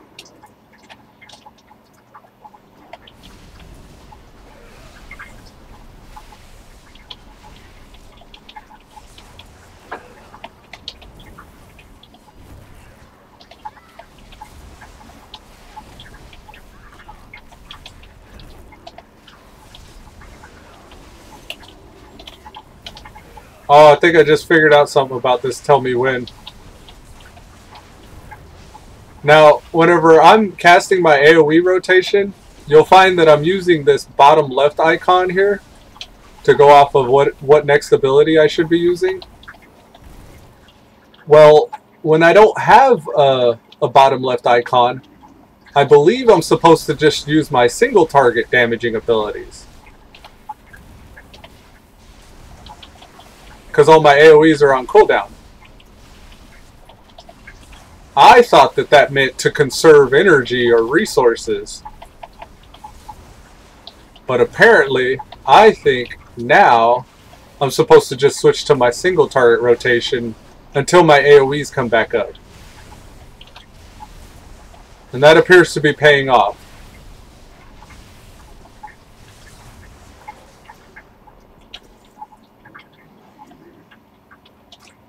So, a little bit of a lore or background or history on the name Thorthord. Thorthord. It's supposed to be Dwarvish, and it's supposed to mean Thor's hammer. So, I got the name Thor's hammer for my enhancement shaman, Thorthord. And it kind of fits the RP because as I'm fighting, you know, I'm using a hammer, which, you know, is the Legion artifact weapon, the Doom Hammer. But it's also fitting the Thor RP in the fact that, like, I'm using all these lightning abilities and getting all that lightning effect. So it's really fun to play whenever all that's going off like that, and your name is Thorthord, or Thor's Hammer. It's just a bit of the RP that motivates me, you know? Sometimes that's what we need. We just need a little RP to motivate us to do the maximum capable damage, or damage we're capable of. Because that's really, I mean, Thor's a damage dealer, right? I mean, am I right? Or is he like a tank? He's not a tank, right? He ain't got no shield. He's got a hammer. So yeah. And you know, now Thor has an axe, you know, as of Avengers Infinity War. So maybe we'll go get an axe, you know? Get a nice lightning axe. Do some axe lightning damage. You know what I mean? You know what I'm saying. You know what I'm talking about. Raw. That guy's glitched out for whatever reason.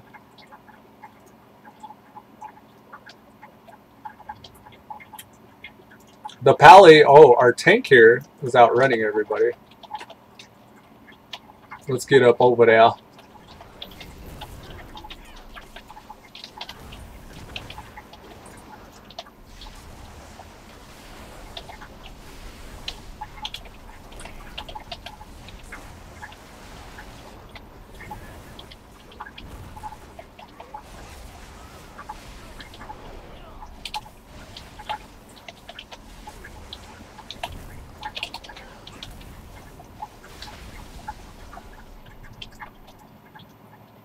Yeah, buddy.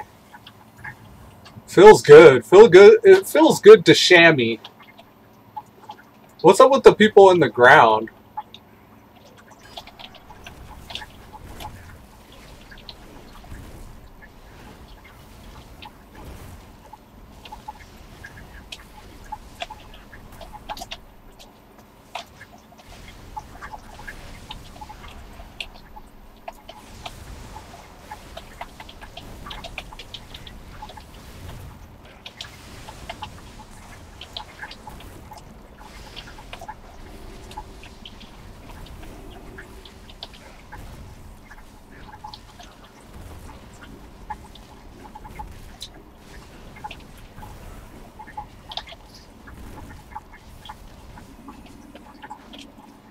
Why is he blitzing melee characters? Usually he blitzes the ranged attackers.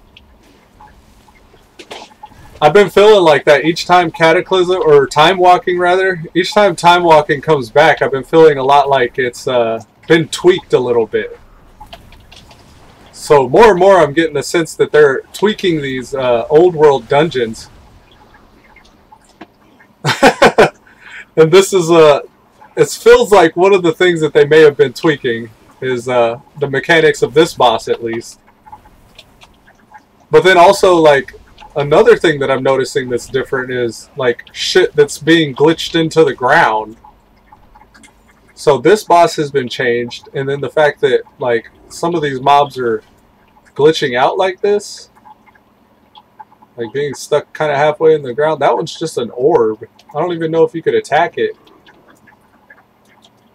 But yeah, it's strange. Very strange. Something's up there.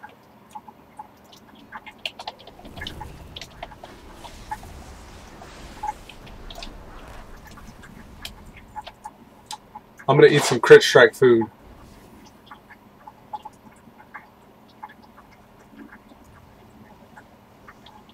just because it's in my bags.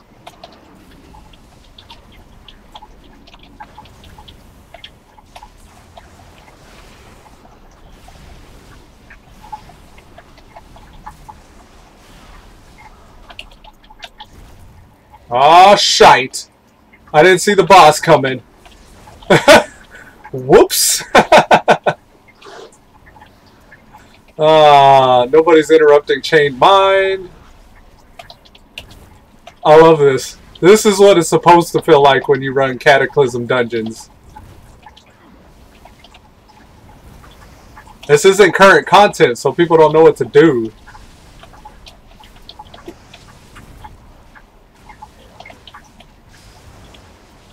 And what's even more interesting is now the culture of dungeon running has become like this Mythic Plus thing, where it's like, get in and destroy everything as quickly as humanly possible so you can get right back out of the dungeon. And I mean, to a certain extent, those are high-level players, right? You know, the Mythic Plus guys and all them timed runs and everything. A lot of the mechanics are more punishing, like the stuff on the ground and the things that you have to interrupt and stuff like that. Things that you must CC or stun. Like, all that's become a bit more important, but I feel like you're spending less time in those dungeons, so you're getting out quicker. Like, I don't know where I'm going with this. But I'm a bit of a dungeon veteran, right? I've been playing like WoW, and specifically with an interest of running dungeons, being in instances and groups since, I want to say, BC. Like, really, since Burning Crusade, I've been all about getting in dungeons and grouping up and doing like 5-man content. I have some raiding experience. Nowadays, I feel like I don't have the time or the patience to sit in raids, but I'm still very much about running dungeons, and even more so in the leveling, apparently, because that appears to be my favorite thing to do, is leveling dungeons for whatever reason. Like, I'd be interested in running mythics and stuff, but it's a lot harder to just solo or pug. We'll say pug. It's a lot harder to pug mythics than it is just leveling dungeons. This is where I find it easier to find groups that'll actually get through the content. Like, there's also a certain amount of like relaxing that you can do in these leveling dungeons. Like, it still demands a certain amount of attention or attentiveness to do these leveling dungeons, and especially during time walking, where you got dungeons like this where it's like it's a little bit more involved because you can't just face roll everything. Like, this feels like just the right amount of difficulty, I guess, is what I should be saying. And it's hard to capture that in mythics, in my opinion, because people take mythics so seriously. Pete Vega says, back. Welcome back, Pete Vega. I'm just rambling. Talking about dungeons and stuff. Like, this is my favorite way to run dungeons, just in a random group of 5 players where you kind of got to pay attention. And it's kind of punishing if you don't. But it's not impossible. Like, you can still get it done. And just as quickly, if somebody needs to leave or has to leave or doesn't like the group or whatever, if they drop out, they're very easily replaced. You can just continue running and replace that person. Whereas, like, with mythics, you got to do the pre-made group finder, and you got to get the 5 people willing, or the 4 people willing to run with you. And then there's like the investment of keys, and that puts like a lot of unnecessary pressure on people to try to make the timers. And like, those groups, like, even whenever you do beat the dungeon, you feel like you didn't actually win because you didn't 3-chest it. You know what I mean? Like, you didn't +3 that mythic plus that you just ran. So it's like kind of a victory, but really kind of a meh. We kind of wasted our time because we could have had a group that was all super uber geared and got our +3 on that chest. So it kind of makes you less inclined to regroup with that group. But I guess if you were like, you know, a stalwart, if you were a stalwart player into mythics and keys and progression like that, you could probably stick around and keep on trying to re-invite people to your group after each run.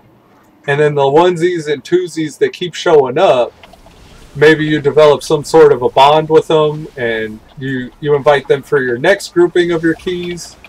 Because, hey, that healer was really awesome. So I want to keep that healer in for my next key progression. So I guess you could, but a lot of that's like networking. You have to make an effort to network in WoW if you want to have like a good, you know, social experience while you're playing.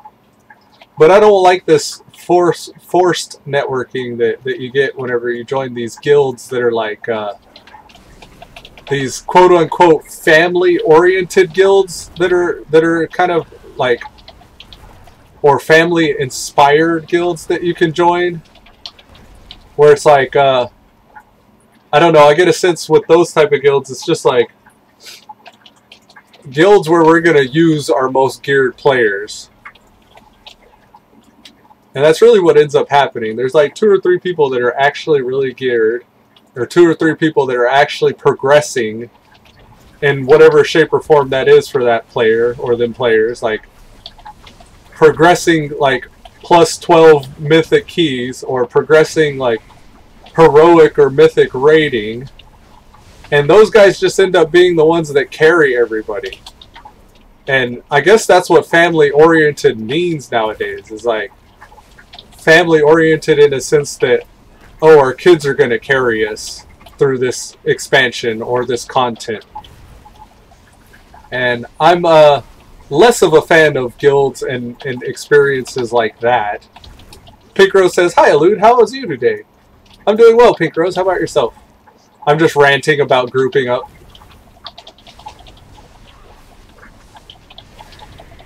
The guy said, "Triple kill." I know, right? That's what it ends up being whenever the party doesn't kill that elemental.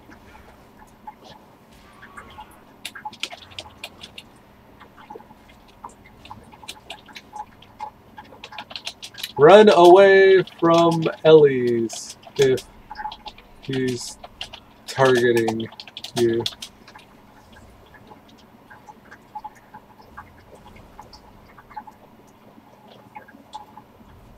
Yeah, if they don't run away when the elemental's targeting you, you could be trying to attack it and beat it down to kill it before it blows up somebody. But if the person doesn't run away, everybody attacking it gets killed right along with that person. They can be CC'd as done too.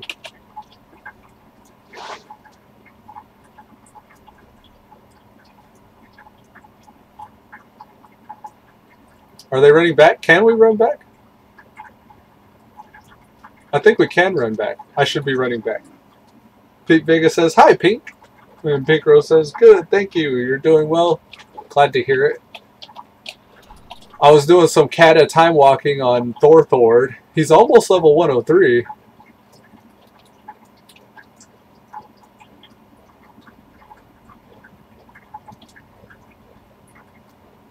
The tank says, or just have one person run and the rest kill it quickly.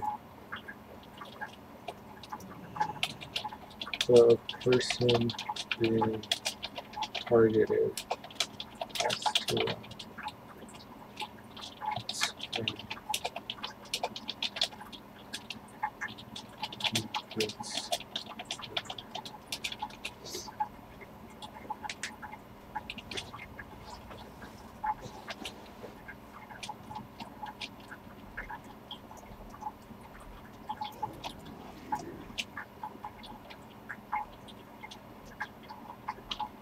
He says, "Yeah, I know, just typed it out weird. Just trying to be clear with someone doesn't." I should have said the person is the one to run. Lol, no worries. Just trying to make it clear in case someone doesn't know.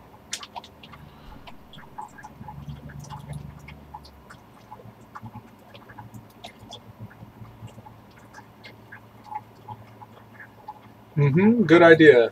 This is the mom. This lady here. There's always, I mean, you see a lot of these. They're moms, quote unquote, in WoW, where they have to have the last word. Stop being faster than me.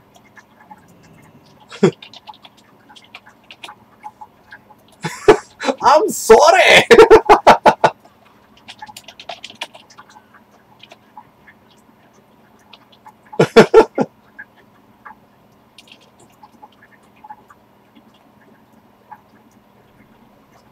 Oh, we got some.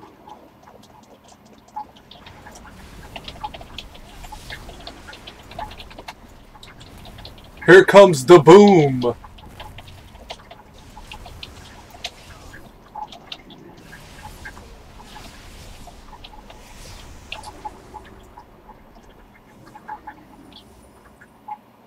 Gathering storms, damage of storm strike increase. Interesting. I'll just give us a lust right off.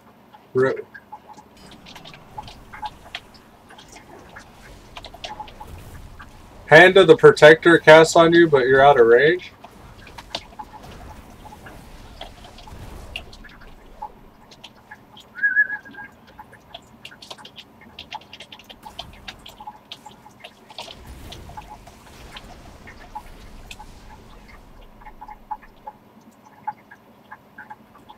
I should have lusted after he dropped down.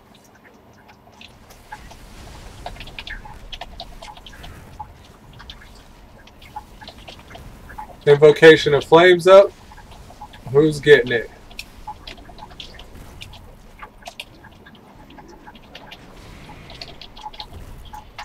Oh, shite. This is no bueno. No good deed goes unpunished, I guess.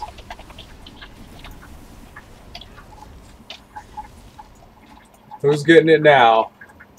Oh, it's me. Run, motherfucker, run! Mother flim-flamming father-mucker there. Pete Vega says, I'll be back. Alright, Pete Vega, we'll be here. At least for the next 30 minutes or so.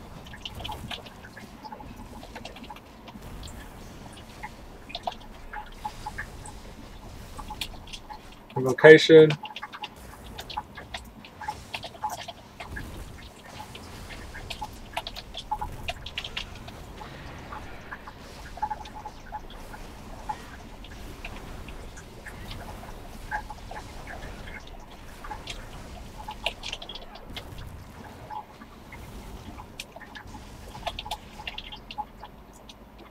All right.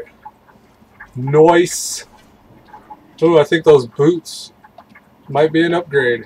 Oh no, they're an upgrade for elemental, but not for my current spec.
Look at Thor just wrecking shop.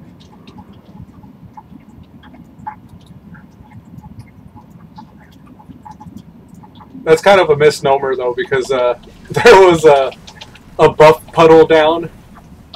There's these little puddles that'll drop, and if you stand in them, your damage is increased substantially. 50% increased damage dealt.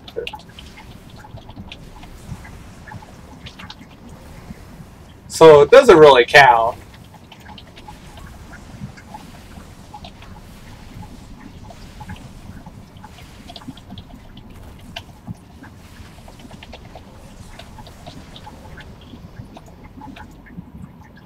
Their macro is is acting wonky. They keep whispering me shit.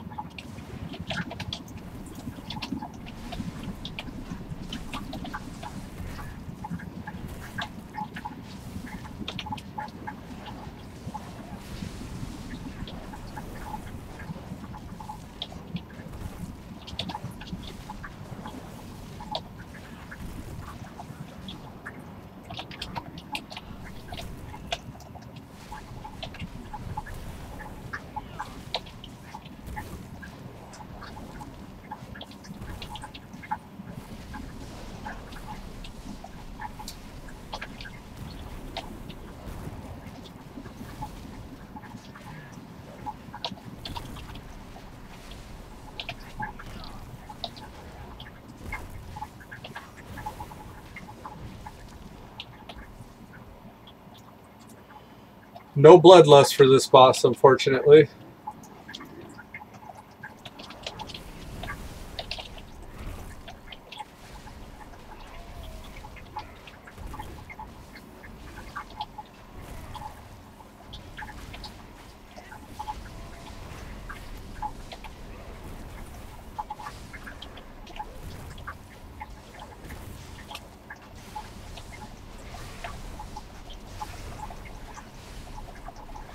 Yes, I love it. Storm Strike, Storm Strike, Storm Strike.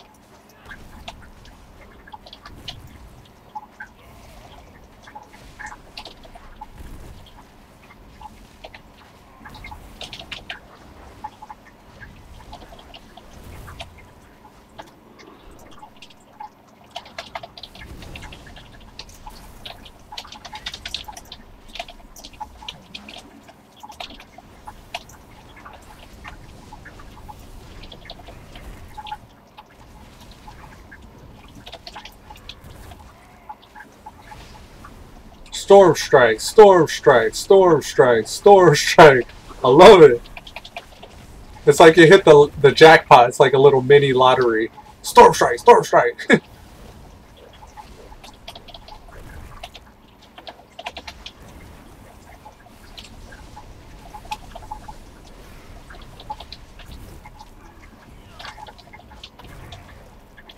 Where is it at? Oh, it's right here in front of him. Nice.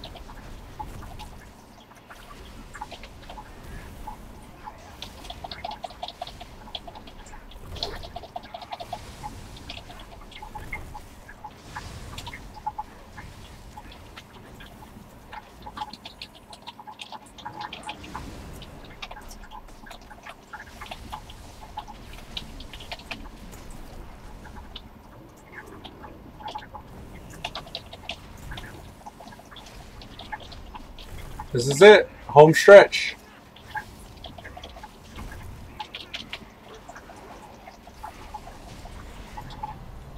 Yeah, buddy. Thank you, everybody.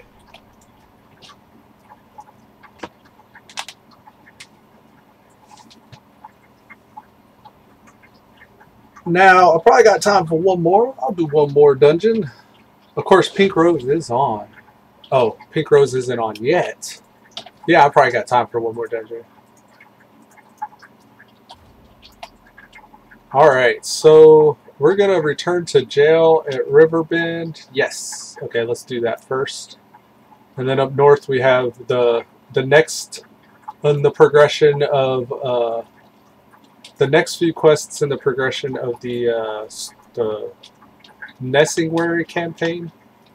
The Nestingwary quests always revolve around hunting animals. So you usually have to kill a lot of little ones and then work your way up to killing the bigger one. Alright, now we're going to sound the alarm for the Riverbend folk to get out of here. Run away! I always think it sounds like somebody farting. And they're all just running from the fart sound. They're like, someone farted, run! He's passing gas in front of me. Run away! Don't stand downwind! Sorry, this horn of jail gave me gas. Oh, he's inside. Here's Ebonhorn. Spoilers, he's a dragon of the Bronze Flight. Spoiler alert. And this is the type of high mountain Tauren that we're going to get if we get all the high mountain rep up to Exalted. Just out of curiosity, I want to see how much rep I can actually get just by questing only in high mountain. Now, if I can get my item level up high enough, I'll probably queue for time walking dungeon. I don't know if I can do it that way, actually. Because the thought occurred that I could probably queue for Neltharion's Lair back to back. Because I heard that gives high mountain rep. But then also queue for time walking dungeons on random. I don't think it lets you do that. Yeah, actually, I don't think the game will let you do it that way. And that'd probably be kind of grueling, running Neltharion's Lair back to back. I mean, it's probably really best to just go out and farm the tokens, right? The high mountain rep tokens, and do the class order hall missions for high mountain rep. I'm sure at some point, somewhere in the world of Azeroth, or in the world of the Broken Isle / Broken Shore, there's probably a way to get those bind on account rep tokens. Because that's how I got Argusian Reach and whoever the Lightforged Draenei rep is. Argusian Reach is the Void Elf. What was the Draenei? It wasn't Lightforged. I can't even remember the name of the other faction. You would think I would know it because I grinded it to Exalted, but Pinkrose says logging in now. Right on. I'll probably swap over then if you're logging on, because all that's left for me here is just the same of what I've been doing for the past while already. I'd much rather run with you.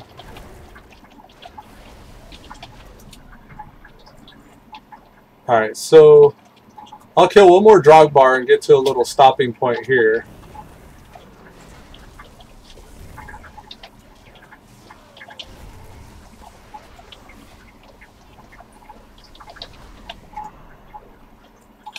But you can do whatever you're doing at the moment first. Oh, right on. I'm just trying to wrap up the stream because it's hitting 11 o'clock, and I might actually take a breakfast break and then hop back on to run with you. And I'll probably stream it. I'll probably, if that's cool with you, Pinkrose. I know that you're in that guild, the what's the name of that guild that we're in? Is it the Legion of Boom? No, Pensive. The Pensive Guild, in the fine print whenever I chose to be a part of that guild, was clearly written that I need to ask permission of guildies before I stream content with them involved in it. The guildmaster told me on Discord, if you're going to stream with anybody from the guild, please ask their permission first. I was like, what? Why? Why would I have to ask their permission? I mean, I get people don't want, like, you know, they want anonymity, I guess you could say. They don't want their character names on somebody's stream for fear of backlash or something like that from that streamer or content creator's community. But I thought I was like, really? Sideways glance, really? I gotta ask somebody's permission? Like, really? I don't know what account you're using or where you're connected from or what region you're a part of, but this is America. I ain't gotta ask anyone's permission for anything. All I have to do is pay taxes and die. It made me a little salty though that they told me that. I was like, really? I gotta ask nobody's permission. Psh. I would actually be impressed if you found out that I was streaming. You know, as small as my community is. But we all about quality over quantity here in the Stalwart Vanguard. We have a small quantity, but a high quality of viewership.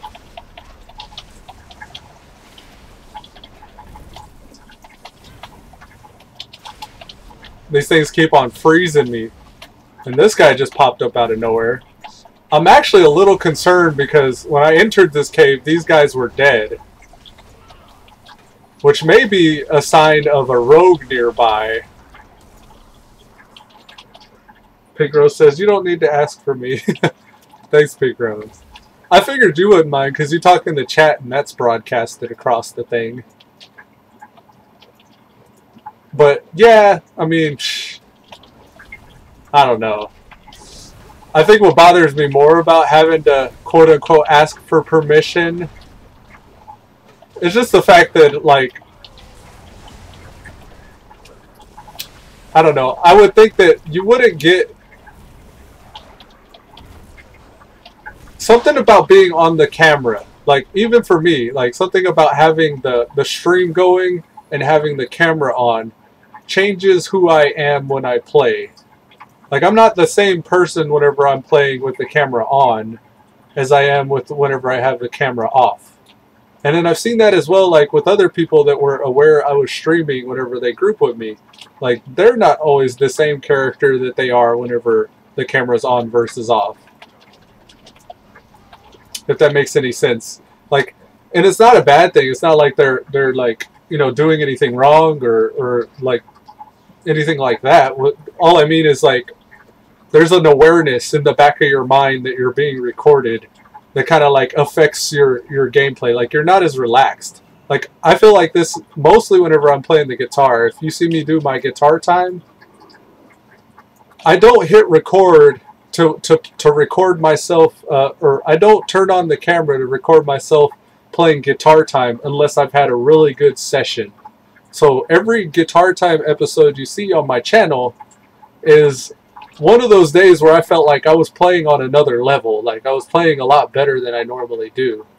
But for some reason, whenever I turn on that camera, like, the inspiration leaves me. Or, like, I feel like I'm forcing after that. Like, there's a certain amount of, like, natural, like, ability that I don't have anymore.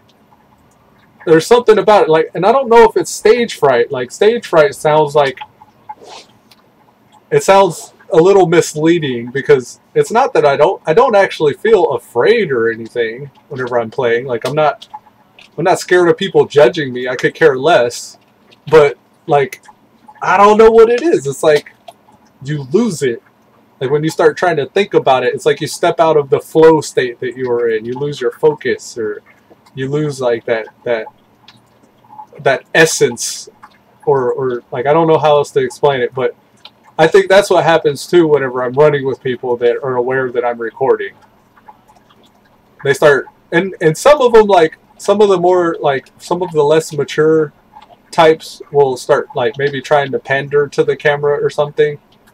I haven't had, like, that hasn't been as much of an issue, but some of my early episodes of Salty Dead will show you, like, that type of person where he's like, hey, come visit my channel too.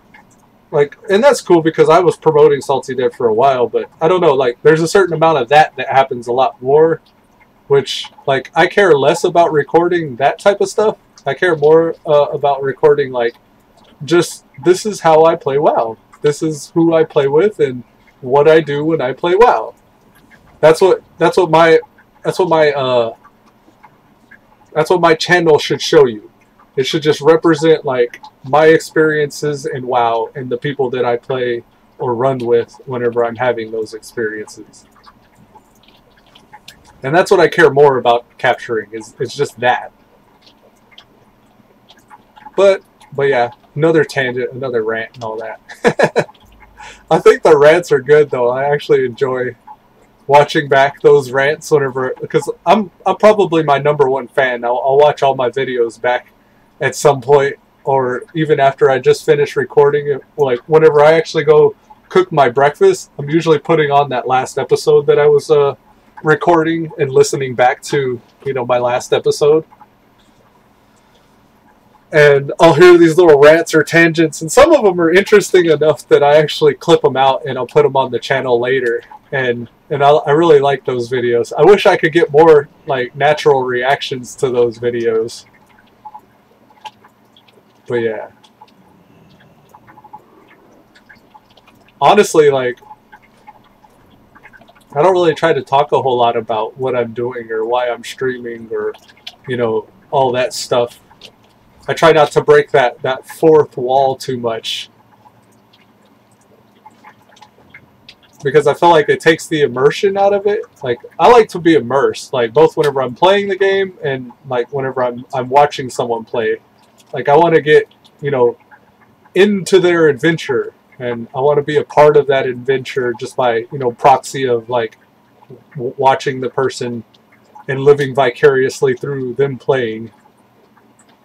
And I feel like talking about, you know, the state of your channel, or how many viewers you have, or how many subscribers you would like to have, or donations, or anything like that, I feel like breaks your immersion. It's like, and then even to a certain extent, whenever, I mean, not that I don't enjoy people hopping in the chat, because I would like a lot more people to be in the chat and conversations to be going on in the chat, but I don't want to feel like I need to address each person that comes in and have like a separate conversation running with each person that is in the chat talking about whatever they're interested in. I'd like more of the focus to be on just like what we're doing in WoW, or what's happening in the game or on the screen. Because I like that, you know, it's pretty much just the immersion. I like the immersion of it. But maybe I'm giving that up whenever I'm streaming. Maybe I'm choosing to not be fully immersed. Because I notice some people don't stick around if I don't constantly read everything that they're saying. Like, they get bored, or they don't have the spotlight, so they're less interested. But I don't feel like I even need the spotlight. Like, that's not even what I'm doing it for. Like, I don't do it so I can have, like, you know, a light shine on me to say, hey, look at me.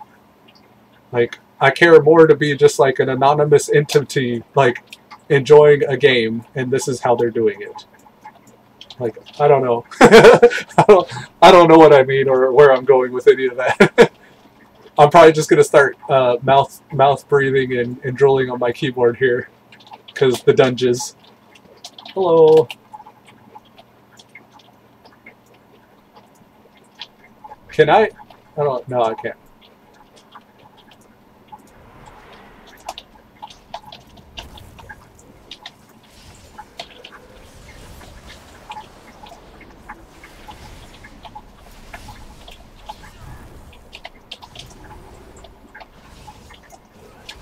See that? A good DPS can sort everything out as well. Oh, don't kill me.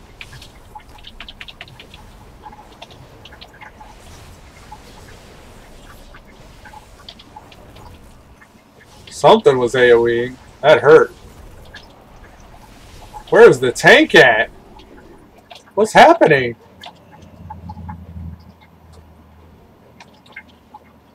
PC.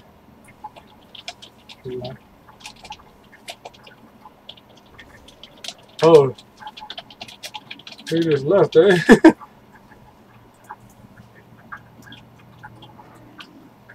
So our tank just started running in place and then disconnected from the game?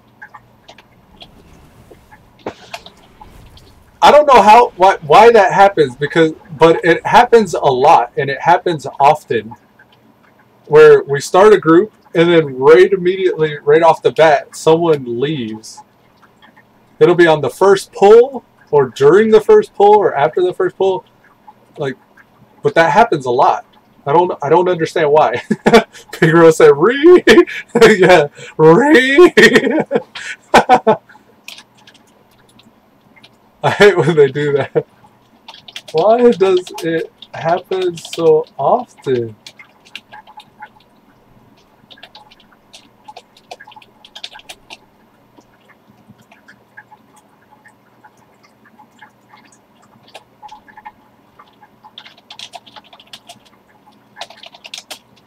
It's like Cannon Dungeons / face roll.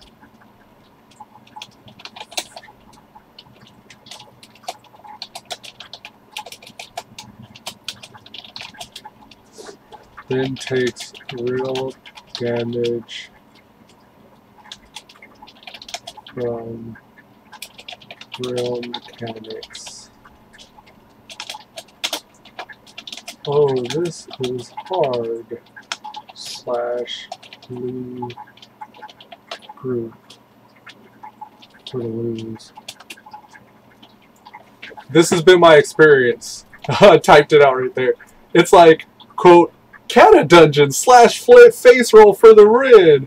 And then what actually happens is they take real damage from real mechanics, and then they're like, oh, this is hard / leave group for the lose. That's exactly how it is.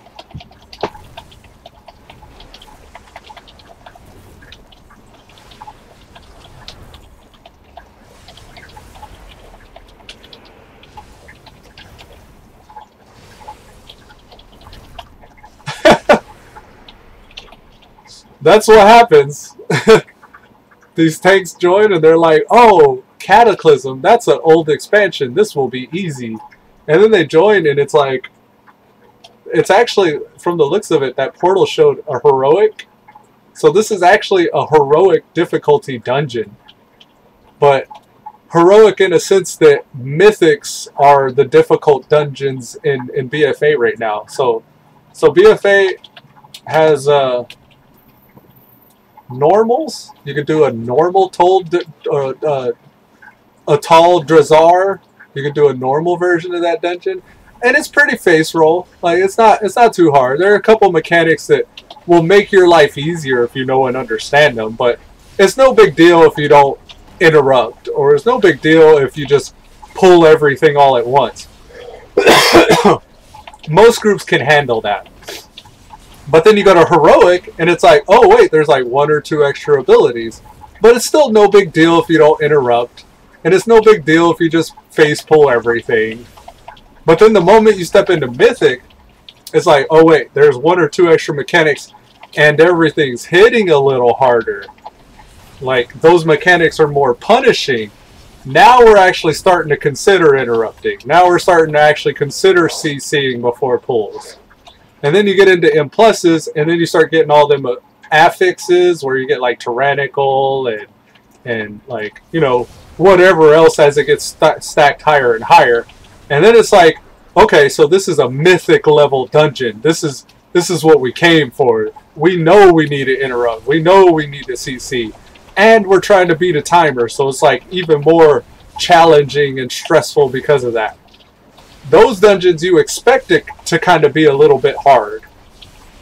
But for whatever reason, whenever you jump in a time walking dungeon, Cata time walking, Wrath of the Lich King time walking, you're doing a real difficult dungeon.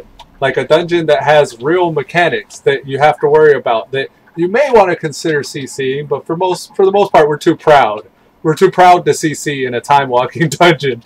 So we'll go in, we'll do a couple pulls, and we'll be like, oh, okay, this is going to be kind of hard.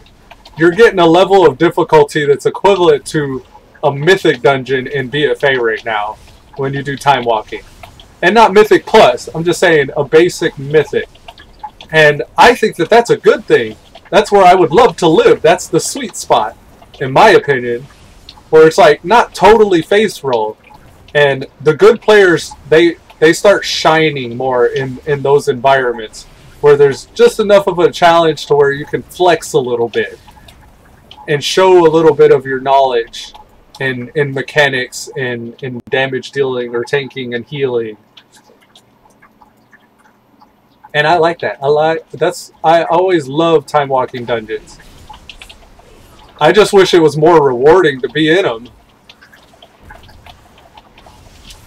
I mean, I guess it is in the sense that you get the mogs, and if you're not the totally best geared character in the game, like, you can go buy with the tokens, the time walking tokens. You could go buy some different, you know, starter items, I guess you could say.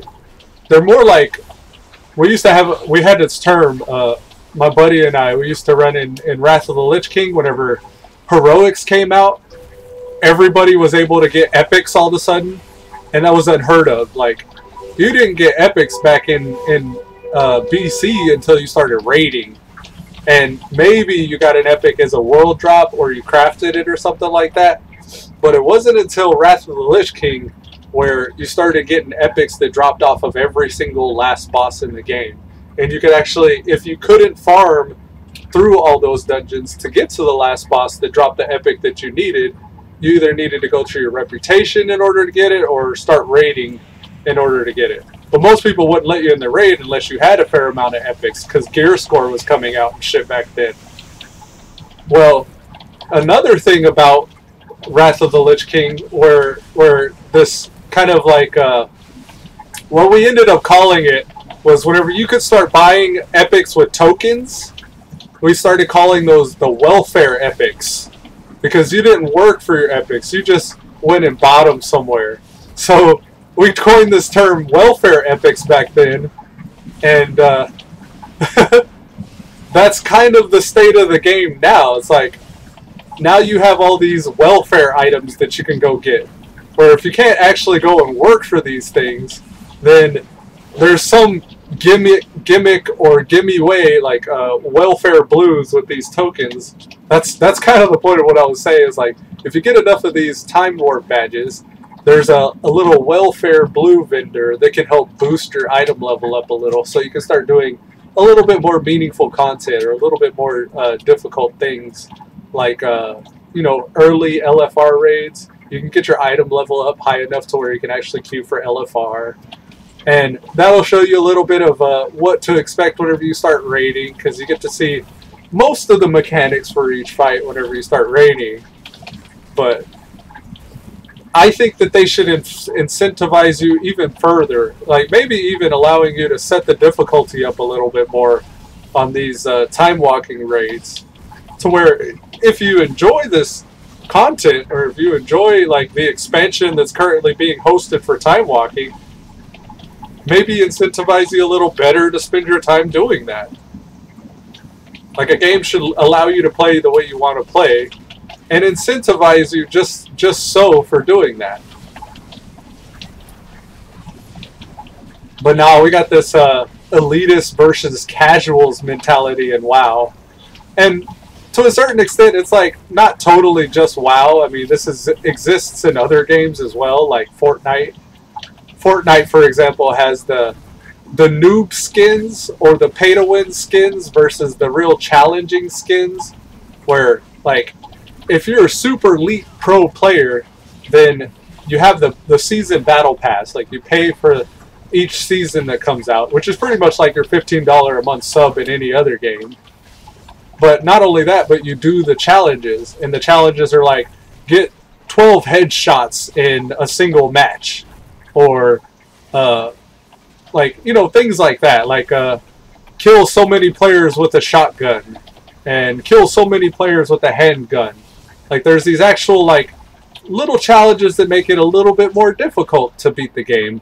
But still, like, if you're a quote-unquote pro player, then not only did you do that this season or during this, you know, patch in the game, you did that the last 12 patches in the game, and you have all those skins to show proof of your uberhood. And I don't know, I think that's less fun. I think chaining you to your controller or chaining you to your desk to play a game isn't fun or interesting gameplay. The fact that you allowed yourself to be chained to that game for that long, so you could show off to people how long you chained yourself to that game, like anchored yourself down to only playing that game. I think that's less fun, because like there's a prestige in that, but it's like a false prestige. It's not like anything you really should be bragging about, in my opinion. Like we used to say in WoW, it's like, oh, you just don't have any life. You have no life. Like, it's just a game, bro. We used to have that mentality towards people. But what's funny is, like, my buddy and I would also be that same person that would take things like that so seriously. Or if we were able to show it off, we'd be like, oh, look at me, like, I got this mount. Or look at this achievement that I got. Look at this title that I got. So I guess, like, all of that ends up being just vanity as time progresses, or the more you look at it. It all just ends up being a race in vanity and what's trendy and what's fashionable.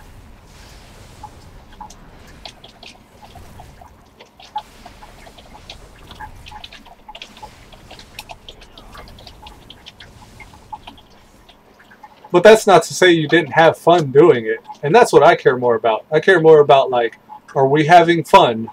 Are we forcing ourselves to do anything that isn't fun? No? Okay, so let's have fun. Like, that's more of what I care about. One of the main reasons why I ever got into video games to begin with was it didn't matter who you are or who you were or where you were from. You could enter this arena that we can both agree to follow the rules in and pretty much essentially be put on equal footing. Like, there's nothing in this virtual arena that separates me from you in attaining anything. And if you're really good and you got a good enough relationship with somebody that you can be like, you know, I agree to compete with you in this arena on these terms following these rules, then it's like, let the games begin. That's what I enjoy about multiplayer. It's like, let us both agree to follow the same rules and try to go after the same objectives, and may the better man win. Or let's just see if we can have fun while we do that, even if there is no winner or loser. And that's where I think most of my most enjoying gameplay and content has ever been experienced. Whenever I can find that, you know, 2 to 3 other people that I used to run with to actually do interesting content or meaningful, you know, objectives working towards. But what about you? What about you guys? Like, y'all ever had any experiences like that? What immediately comes to mind is couch co-op with my brothers and sisters growing up. We used to play Super Smash Brothers on the N64. And we'd all change, like, if I got too good with a character, they would tell me that I couldn't play with that character anymore. So I would get a handicap with, I would have to learn a different player. And same with Tekken. If I used to play the fighting game Tekken, where it's like, almost like Street Fighter or Mortal Kombat, where it's like one guy versus the other guy, one guy's on the left side of the screen, the other guy's on the right side. You get special moves and abilities, and you could do different combos and stuff. And whenever I would play against my brothers and sisters, like, I would start to get good because I was the oldest, so I would start figuring out my hand-eye coordination and pattern recognition a lot faster than they would. So I would start getting too overpowered if I picked Brian Fury too much or Heihachi Mishima too much.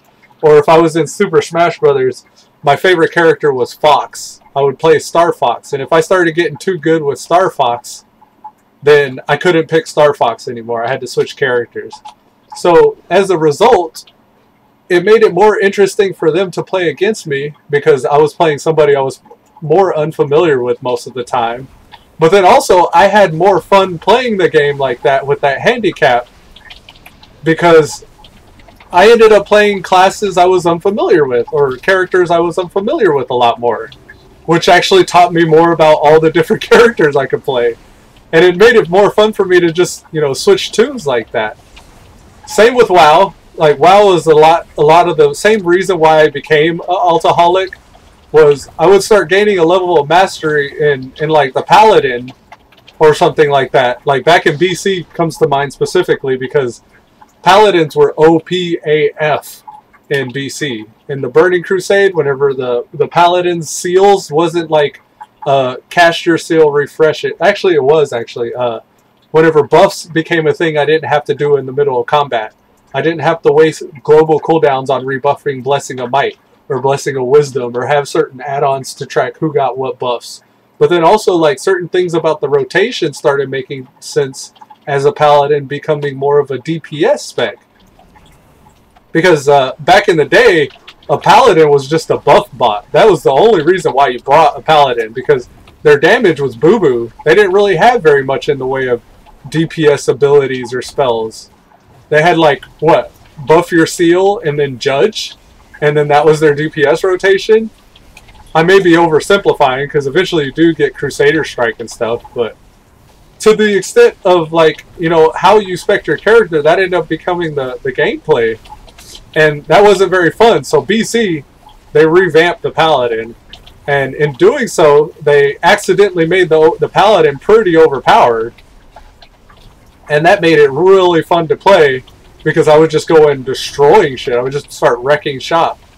Now, it became less fun to run with me if you had a damage meter and I was always out DPSing you. So, as a result, what ended up happening was I just decided to play different characters when Wrath of the Lich King came out.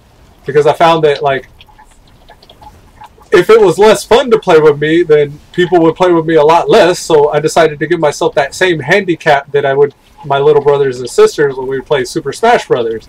So I started playing different characters. And then also, like, to a certain extent, you'd see those other players out in the world, and I would have less fun if I was playing against, like, an arcane mage, for example. Because I started caring a lot more about how much damage I would do, in the name of efficiency for the most part, but also to a certain extent in the name of like trying to outdo everybody. Because, you know, I'm a son of a bitch with my own flaws and stuff like that too. And I can be vain and trying to outdo people and shining the light on myself more than was necessary. So like what I ended up doing was I would try to figure out why the arcane mage was so overpowered. So I'd switch over and make an arcane mage. And I'd be like, oh, well, this is how they're doing it. All they're doing is arcane blast spamming. So for a long while, I would just sit there at the top of the damage meters, arcane blast spamming, because it was just easy to be so good. And that eventually turned into, why are warlocks always the worst DPS in every group that I'm running? Like, not right now, but like, you know, as the expansions progressed, I became curious of why certain classes were generally always so bad. So I started playing those classes to figure out why that was the case. And I would find out that if you played it a certain way, or if you spec a certain way, or you gear a certain way, you could actually make those players, or those characters, or those tunes play better. So I started getting really deep into min-maxing on, what was it called? Not Ask Mr. Robot, but Ask Mr. Robot was out back then for reforging, but Elitist Jerks. I used to prowl the Elitist Jerks forums, because there used to be a guild called the Elitist Jerks, and they were like the in-game progression style players, and they would go far ways out of their way to try to min-max all their characters. Oh, look at this CC, wow. So they would go way out of their way to min-max every character possible that they were raiding with.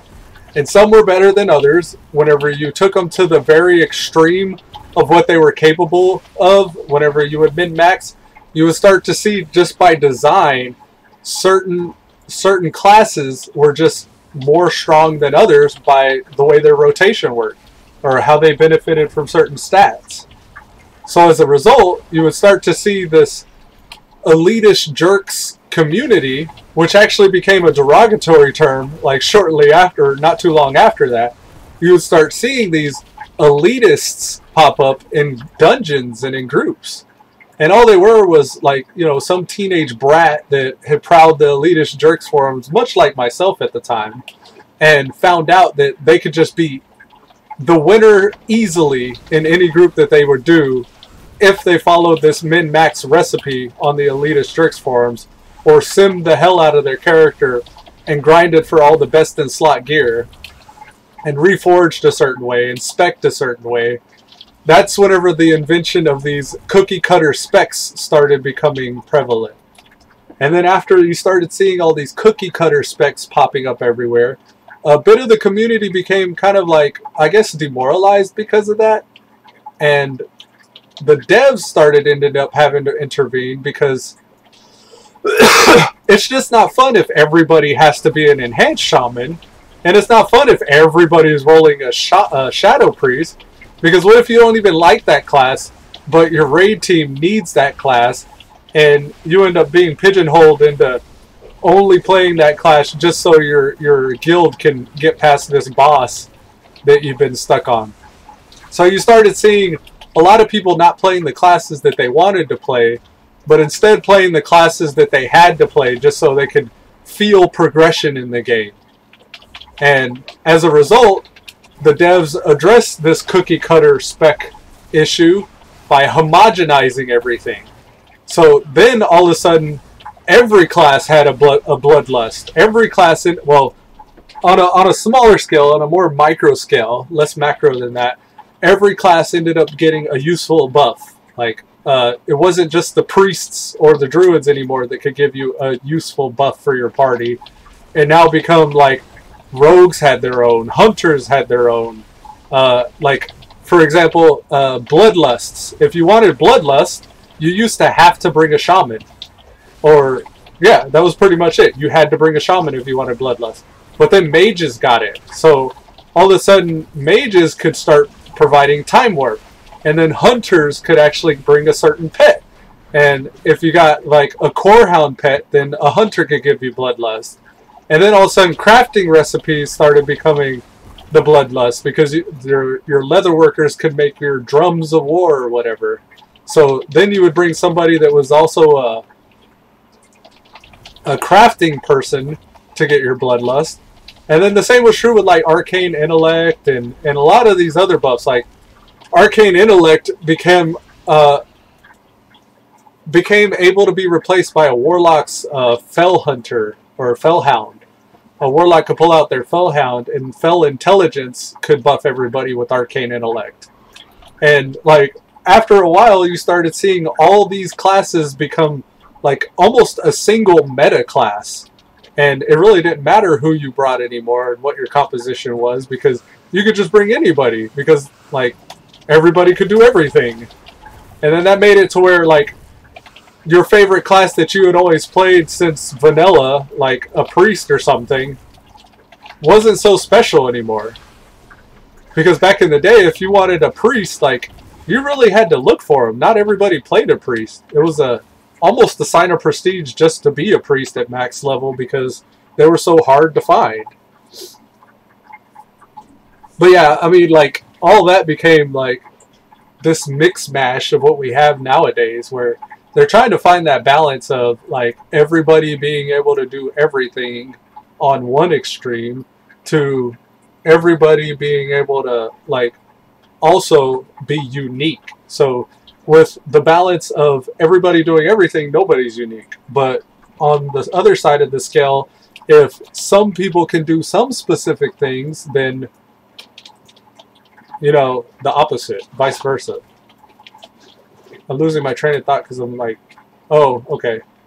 Our rogue fell, and he's running back right now, so we're waiting to pull the last boss. But what was I saying? Oh, I already lost my train of thought. But yeah, pretty much that. Like, in the amount of time I've been playing, I've seen a lot of stuff, and I guess I've the long and short of it all is I've just learned to enjoy playing the game. Like, regardless of what's going on in the meme culture, or what the meta is, like what people will tell you is happening. Like, who cares?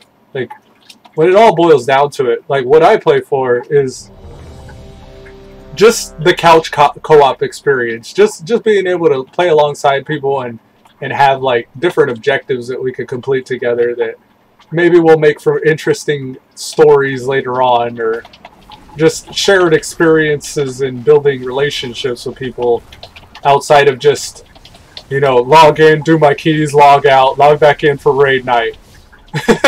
Like, that's a whole lot less fun for me. But I am interested in doing that. Like, I still, to a certain extent, want to experience that part of the game. Like, the whole in-game bleeding edge progression part of the game. But I'm not going to sacrifice fun for that. I'm still going to have fun regardless. And I guess that's what you get whenever you're watching my channel. Like, that's what you should expect. If you should expect anything. It's just a guy playing WoW, having fun. And you're welcome to join me. You're welcome to be a part of it and share some of it.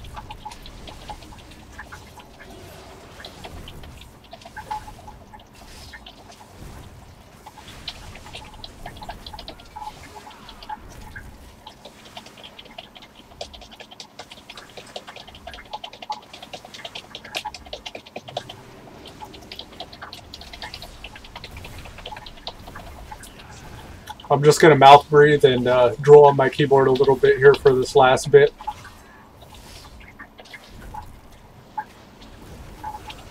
I'm really bad at jumping at that static. That's the second or the third time the healer saved me from it.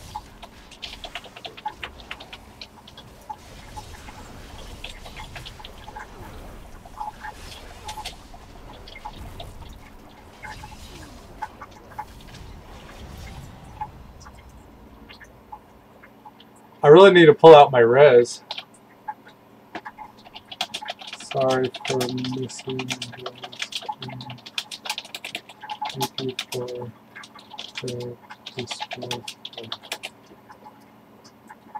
I'm sorry for missing those jumps, but thank you for the dispels.